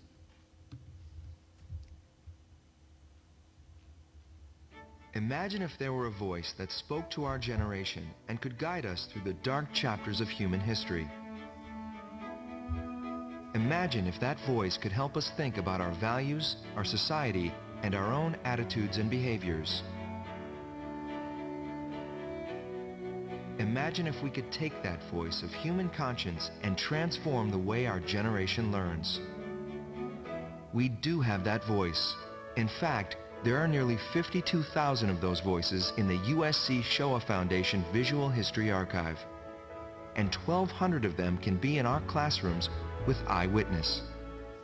Eyewitness is designed for teachers and their students, locally or globally. Eyewitness activities address education standards, such as Common Core, and makes learning relevant and engaging. Kids and myself have been raised on video.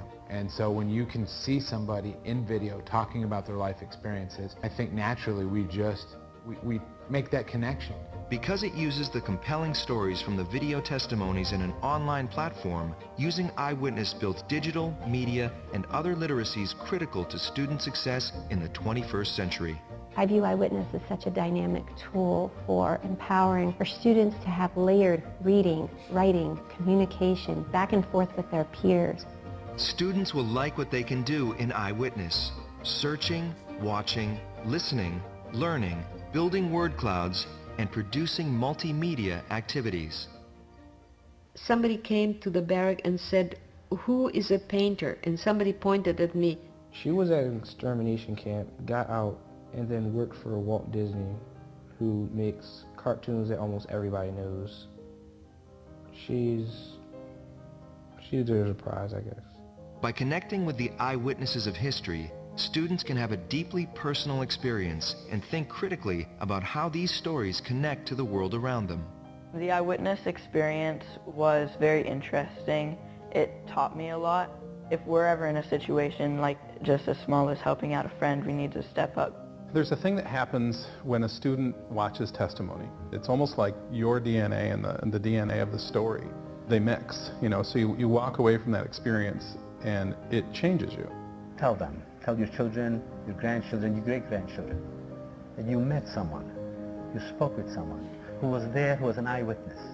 Their stories really do matter because they had a first-hand experience of major events in history. There are so many powerful stories within Eyewitness.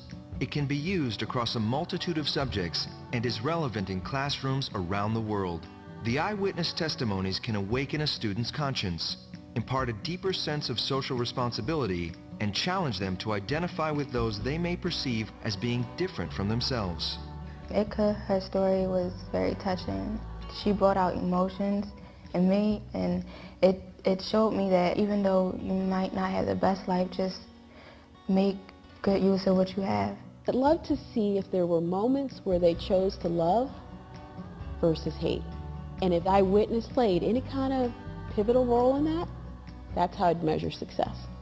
Eyewitness can connect students with the past, engage them in the present, and help them build a better future.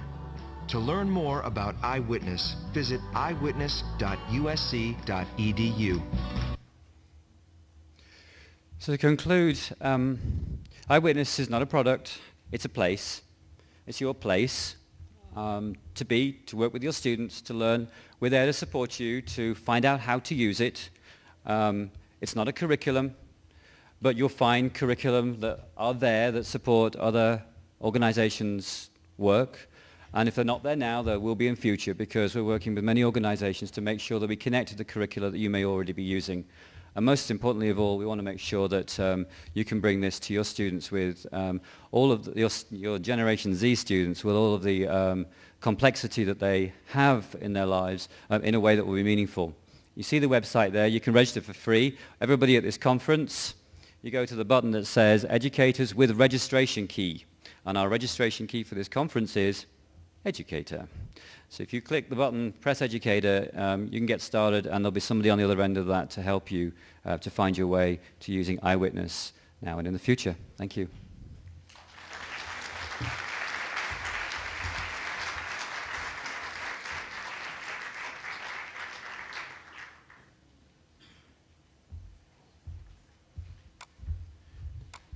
Thank you, Stephen. Stephen, I'm not sure that I've heard the King's English being spoken so quickly, but thank you. Our last speaker for this session, Dr. Haim Gertner, who is the director of the Vashem Archives.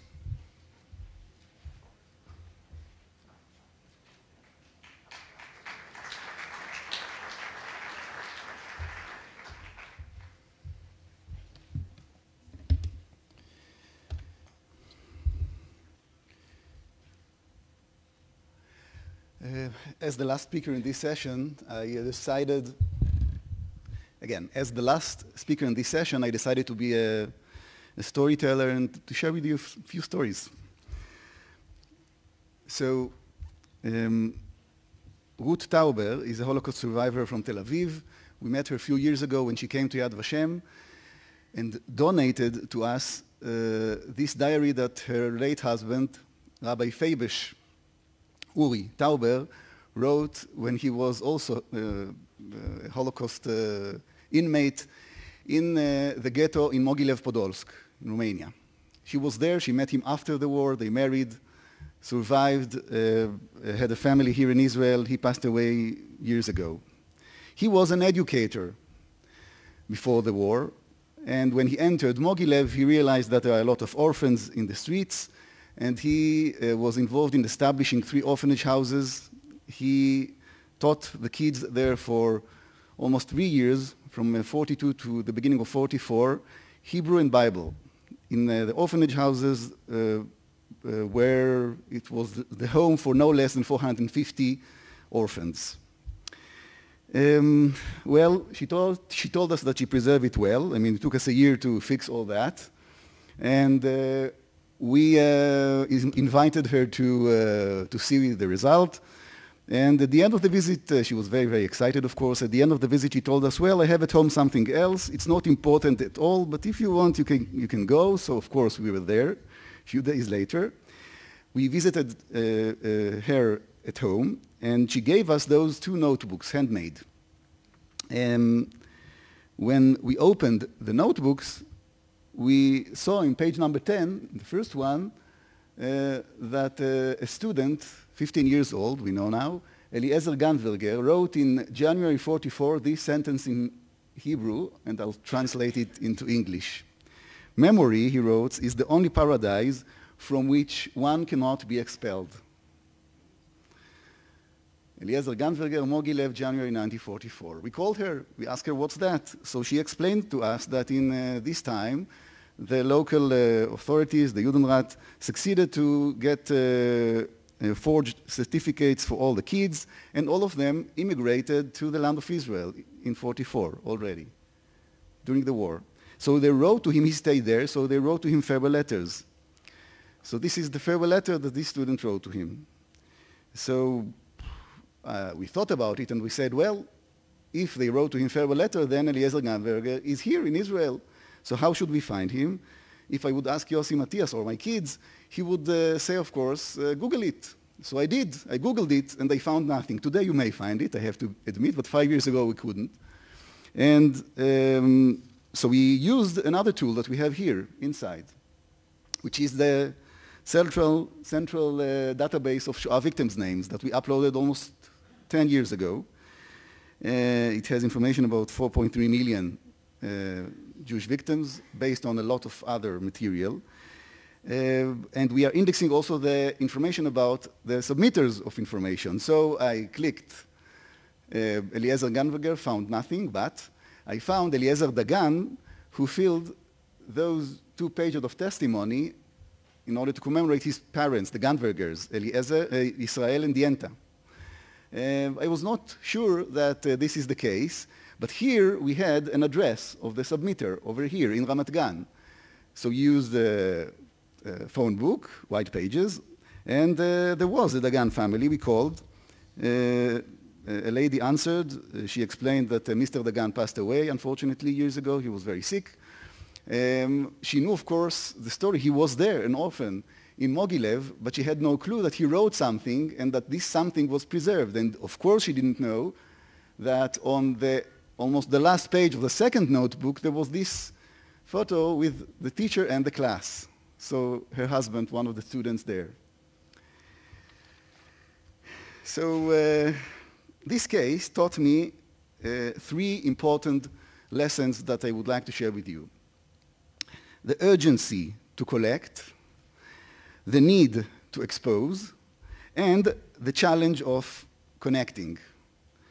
And I'll do it from the perspective of my job here at Yad Vashem as the holder of the collection. I assume it will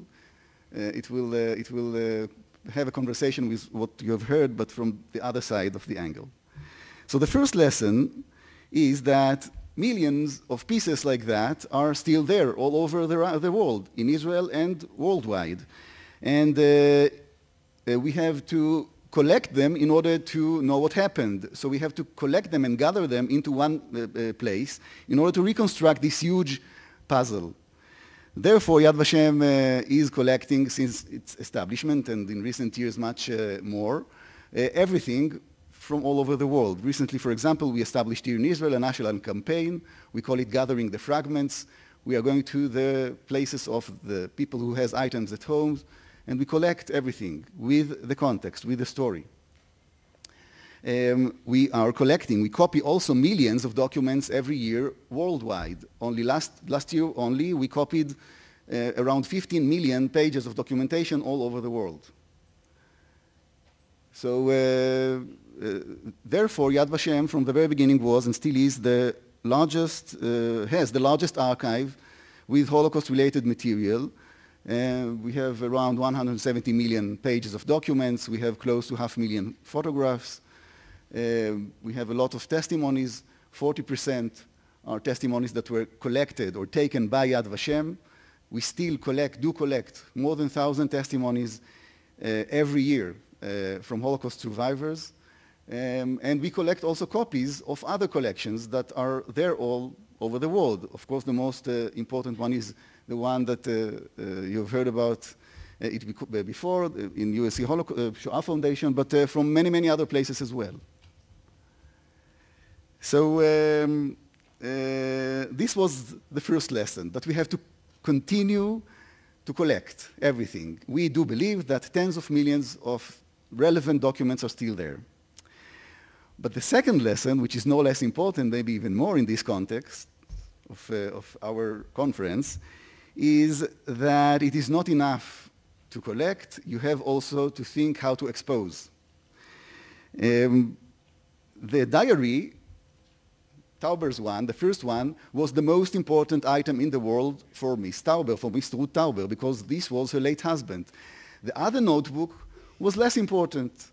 But for the other lady, the notebook was the most important item in the world. Why? Because this is the last remnant from her, the last memory from her beloved late husband.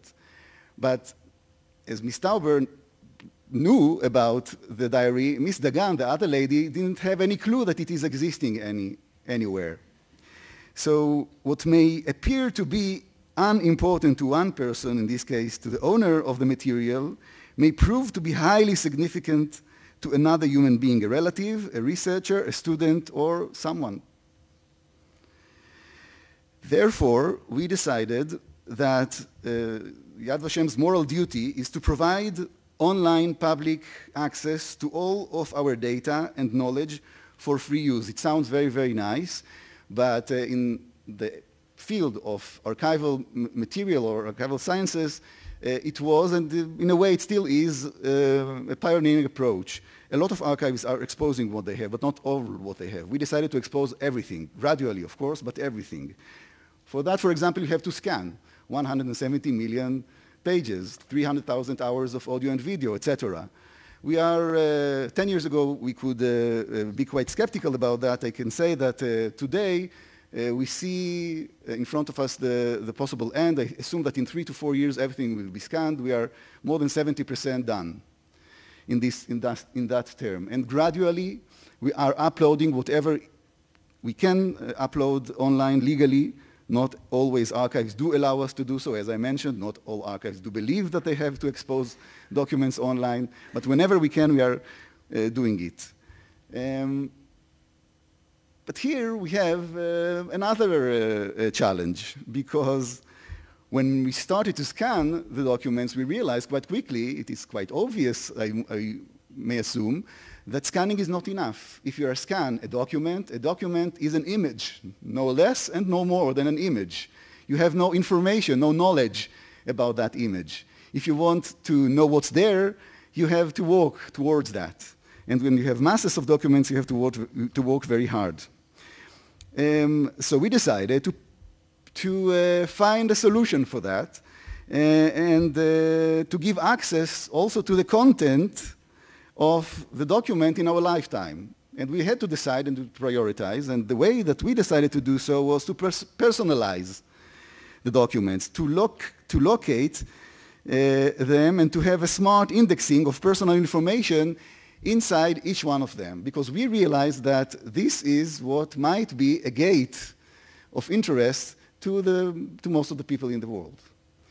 So here is an example of the opportunities and also the difficulties.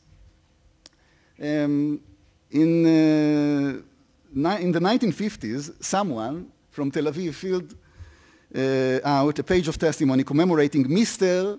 Greenman. You see there, he had no private, he didn't know maybe his first name. So Mr. Greenman. The submitter knew that he was murdered, and he also wrote in Hebrew that this person, Mr. Greenman, was the principal of the Hebrew or Yiddish high school in Liepāja, a well-known port city in western Latvia. He remembered that Mr. Greenman had 3 kids, but he knew only the age and the nicknames of them and the age of only one of them. He was 8 years old. Maybe he was his friend, I don't know. Maybe he was his student, and he knew him as Mr. Greenman, as kids usually might know. I don't know. Over the last few years, as I mentioned before, we are copying all over the world. So we copied also a huge amount of documents in a lot of archives in Latvia and mainly in the state archives. And we found in few sections a lot of documents about a lot of things. Part of them in the educational department there. We found all the files of the teachers and the principals in Latvia. So this is from Boris Greenman's personal file as a teacher. He wanted to be a veterinarian, so he attended the veterinary studies in Riga in 1921. A year later, he changed his mind and decided to be a teacher. And this is his card starting this journey. Later on, he found Sheina, married her, and they had 3 children, Esther, Leah, and Ariel.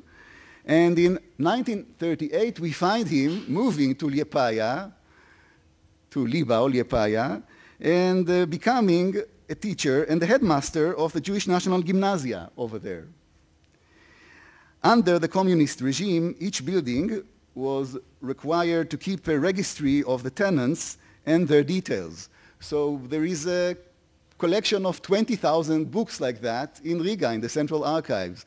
If you locate all the streets, Jewish streets, if I may, all the streets in the ghetto, you have a lot of information there. So this is the page about the family. The last mention of the family that we found, that one may found, was in the German census of August 1941, a month or 2 before most of the Jews of Liepāja were murdered. If we had not located and presented this information, no one would have known of the existence of this family, since there was no one left to tell us that there was such a family, unless this single page of testimony with not enough information about this person and about the family. So we are using what we would call smart indexing, and the way that present the information gives it a soul. We find behind each of the pages a name and a face, a family and a community. So if in the past we indexed pages of testimonies, and the main goal was to index those pages of testimonies that are situated in the Hall of Names as a virtual tombstone, and that our central database of Holocaust victims' names online was mainly some sort of a commemorative place for all those names. Today we are moving ahead, building upon that another layer, another floor, which we would call a virtual personal file, trying to combine knowledge and technology and pack, if I may say so, all the existing pieces of life stories into a virtual personal file, at least halfway.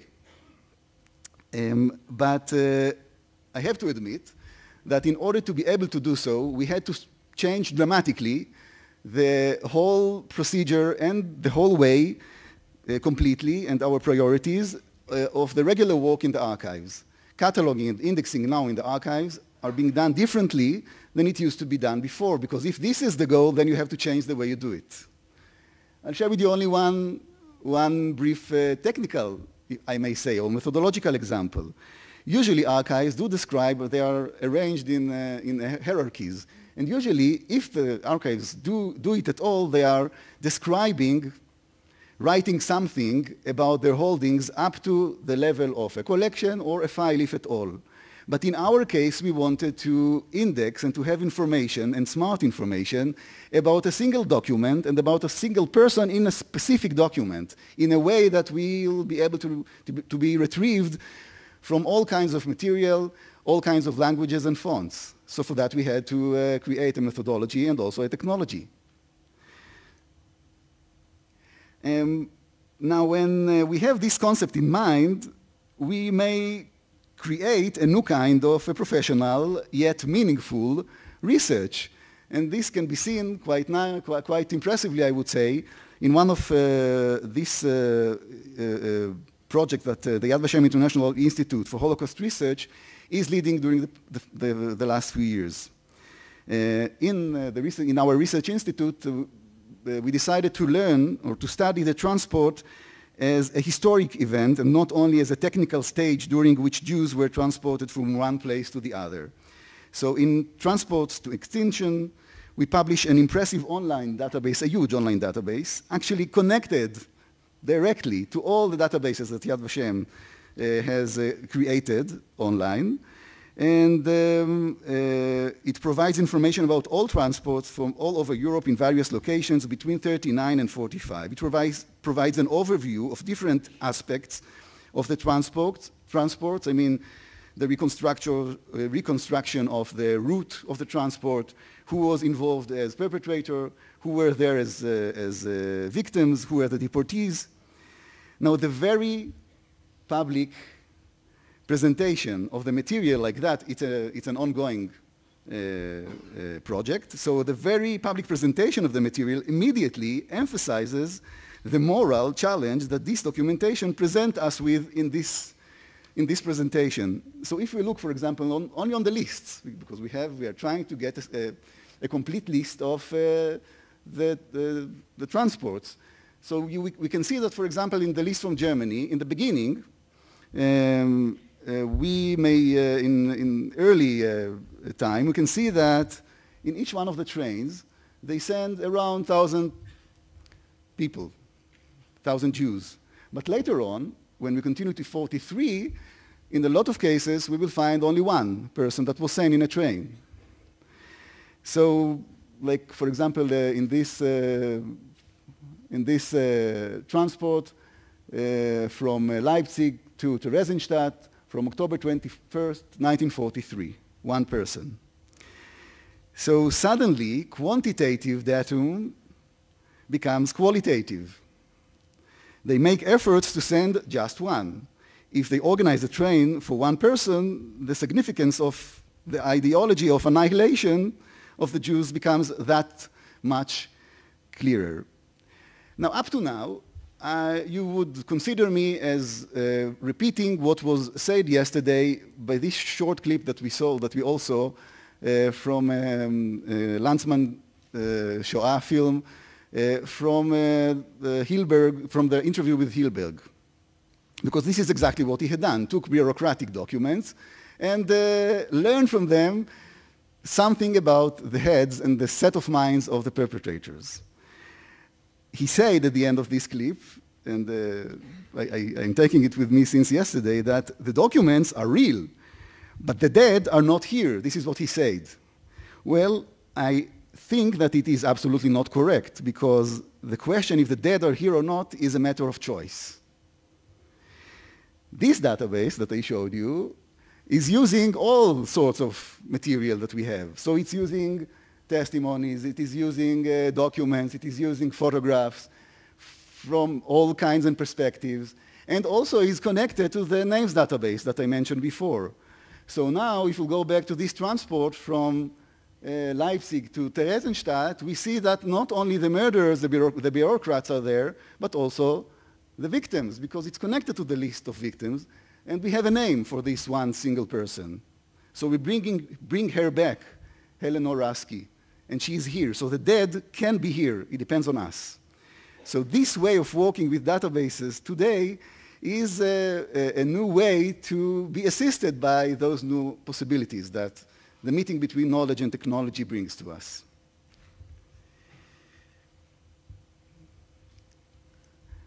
Until now, I presented solutions, but we also have many dilemmas and challenges, not always solved ones.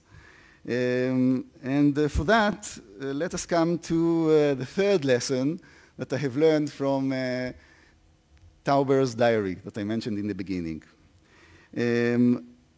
As I showed you, we have the urgency to collect, and we have to expose and to give access to all what we have. Those are two lessons that we have learned in trying to cope. But there is another third lesson, and this is that all that is not enough yet, because we also need the context. The context is essential here. And I would like to give you an example. I'll go in a minute. I'll go back in a minute to the diary, the Tauber's diary, but from another example. Let's take another example, and this is, what's that? Tishrei, it is written there in Hebrew, so it's a Jewish calendar. What's the big deal? Why to collect, why to keep in the Yad Vashem archives Jewish calendars? Well, it depends. It depends what is the story behind this Jewish calendar. And this Jewish calendar is handmade, as you can see, and was done, it's the first page of a notebook. It was done by Mendel Hershtik, a prisoner, an inmate in a forced labor camp, Yelaya in Romania. His son recently donated it to us, to Yad Vashem. You know, the Hebrew calendar is very, it is very hard, it is very complex to, it is very hard to compile, to create such a Hebrew calendar, such a Jewish calendar by heart, because there are very, very complicated rules and algorithms that you have to know. Mendel Hershtik knew them before the war by heart. So he wrote them on this paper, and this was the way he constructed this 4 years Jewish calendar. Now, when you are an inmate, and when they are taking almost everything from you, they can take almost everything, but one of the things that it's maybe easier for someone, not so easy, but it's possible for someone to keep, is what you have here, is the concept, is the things that you think about. So the notion of time is one of them. By creating this Jewish calendar, Mendel Hershtik is still a human being because he knows when Monday is. And he is still a Jew because he knows that today is Hanukkah. So by that, by knowing the time, maybe he won't be able to do anything special in this day, he is still a Jew and a human being. So by that, by this context, a paper has a meaning. And it has much more meaning when this calendar meets here at Yad Vashem, dozens of cases like that, a lot of Jewish calendars like that, like for example this one that I shared yesterday with some of you, which was done in Buchenwald, in this case by my father's uncle, Yaakov Avigdor, and again from the memory, and served there for a lot of people until it was brought years ago to Yad Vashem. So it's a phenomena. A phenomena is again a context. There is a difference between one single case and a phenomena. So if I go back to Gamberger's notebook, it met here when we brought it here, or when it was brought here to Yad Vashem, it met here a lot of memory books like that. Because not only Jewish calendars we have, but also a lot of memory books. And this is one of them that was given to us 2 or 3 years ago by Clara Hess, today Alon. And she used to live in Chernovitz. And her friends gave it to her in November 1939. And they wrote a lot of sentences like that, autographs and memoirs, as usually done in those memory books. Later on, she used it also as her diary, because she wrote there during the years of the war also a lot of memories. Now, I don't know if you can read the German here, so I did it for you. and not all of us are reading German, so I translated it to you. Do you know this sentence, maybe? I assume yes. Memory is the only paradise from which we cannot be expelled. We recognize the same sentence, but now in German. Now, when we know that it's in German, this is the key to solve the puzzle, because it's a phrase from a well-known German poet from the 18th and the beginning of the 19th century, Jean-Paul, which was used by teenagers in those days. So it's not enough to know that there is such an amazing sentence. The question is, why do we use it? And in the case of Gantwerger, how do you use it? Because Gantwerger took it and translated it or converted it into his Hebrew culture, because he wrote it in Hebrew in his own unique way. So in a way, by taking this memory book and combining it with the phenomena of writing memory books, then you are synthesizing, then you understand the phenomena much better, because it is youngsters, they are youngsters, European youngsters, Jewish European youngsters who are reading everything, but they take something out of that. They read it before the war, they use it during the war. So there is a much deeper, layer upon layer, information context there, and this is intangible. This is something that I am afraid not always we can Google. And our challenge is how to go on with this again, to deepen the context, because the context is what is causing it to be relevant much more to us. And we didn't speak before, but as Yossi Matias mentioned before, we were lucky enough to have this fascinating affair, I would like it, with Google during the last few years, with its solved questions and unsolved questions and new questions, when we uploaded our photo archive for a while through Google. By the way, one of the hesitations that we had before we did it was the question, who'll use it? And it was, in this case, and we had a huge improvement, and by that I agree very much with you, Yossi, that when you expose something, it is not only that you're not losing control if you do it correctly, but gaining a lot of relevant other interested people. During the first year, almost 1 million people used the database. They had been visited there around 8 minutes in average and 25 images in average. It's huge. So a lot of people saw it and even used it. And one of the experiments, you hinted about it then, we had a lot of hesitations if to do it at all. Because again, from my perspective, it might be lose control.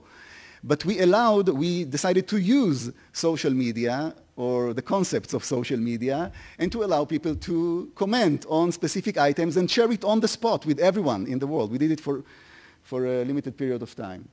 So during the first half year, almost 700 people registered and commented and shared with us 10,000 corrections and additions. Like this one that you showed before, a well-known colored photo from Lodz. A lady, Carol, wrote here, the young woman on the far left of the photo is my mother, Brandel Vavyure. She was born in Lodz to Avram Yosef and Kreindel Vavyure, etc., etc. For this specific photo, she is the expert in the world. And the knowledge that she has, no one has. But more than that, it's not only the knowledge that we get here. It's the involvement. Because from now on, it is not only that we know more, Carol is now part of the Yad Vashem archives, from her soul, from the inner side of her,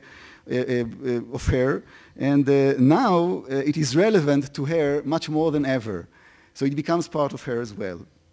So, you know, for my parents, and I would like to sum up with that, for my parents, mentioning the names of the beloved ones was usually enough, because they knew them, they knew the names. And whenever you mentioned the name in a Memorial Day or wherever, they had the faces in front of them. But for my kids, even for me to time, but surely for my kids, for your kids, for our students, it is absolutely not enough, as was mentioned before a lot of time. They need the whole file. Actually, they need to touch a human story, to make meaningful and relevant connections. So how do we show all that long enough, connected enough, but still short and meaningful? How do we take documents and making them part of a human, meaningful learning process? Our challenge is to, my challenge or our challenge, the holders of the documents, our challenge is to pack it for you in a new, different, innovative way, use knowledge and technology in a way that still makes sense. And from there on, it is our joint effort to use it cleverly. Thank you very much.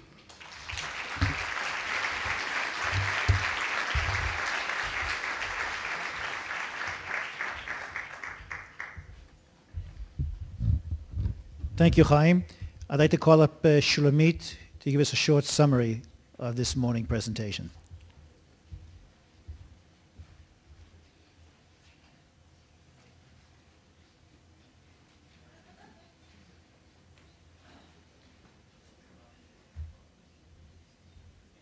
It will be 2 minutes. Only summarizing, and Eyal and me were speaking before, and a few thoughts we were thinking about it after this morning that really introduces the future, but we want a little bit to focus on the main things.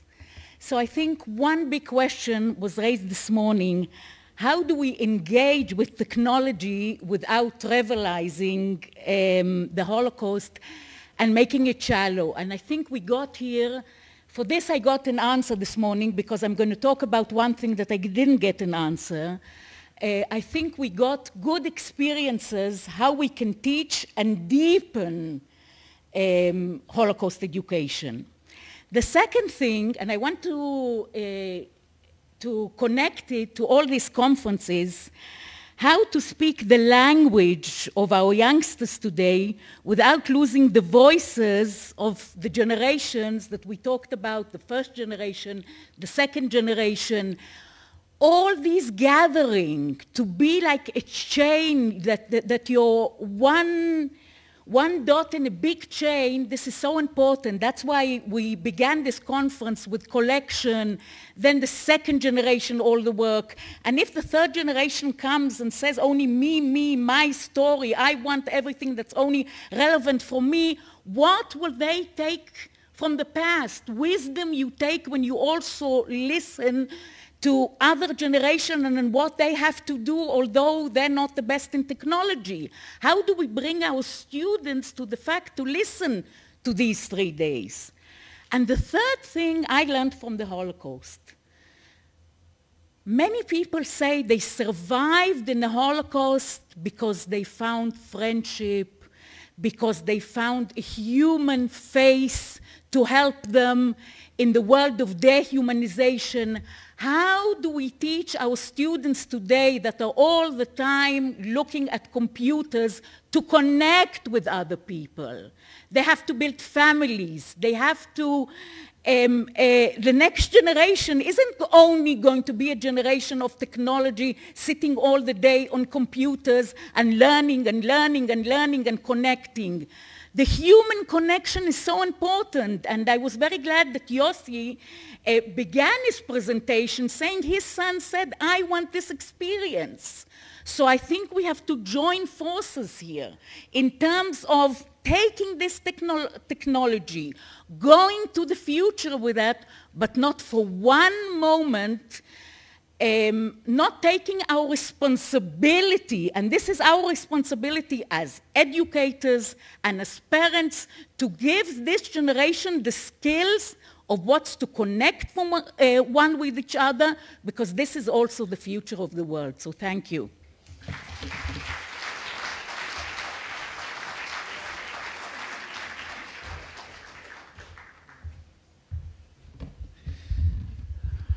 Okay, thank you, Shulamit.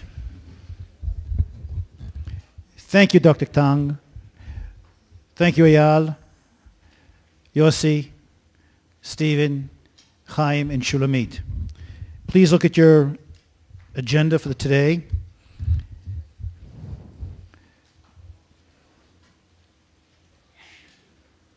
Before I move to the agenda, we want to invite you.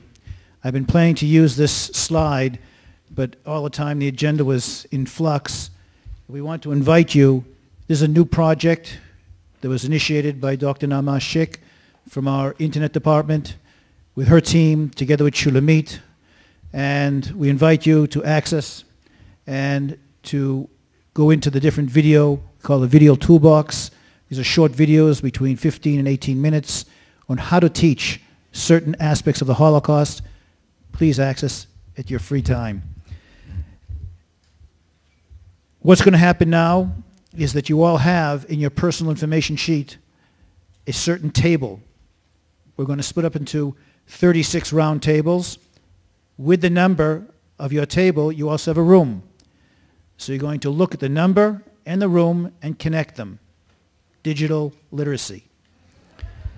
And we're going to have at every table between 8 to 10 participants. We're going to ask you several questions. It's going to be digitized, and we'll have this information from you, which we will put up over our website, and I'll be able to talk about this a little bit more at the end of the conference. But this is to listen to you. At 11:30 to 12:30, we're here to get your thoughts and reflections of what happened and what you heard this morning and what you heard over the last 3 days. And we expect your participation. There will be a break over here. Get your coffee, your cakes, and try and find the rooms that you've been assigned to. Lunch break will be 12:30 to 1:30. At 1:30, you're going to see there have been some room changes. Again, look outside of the educational workshops. We're going to come back here and meet all together at 3:30 to hear the last stage of this conference. We're going to have a break now.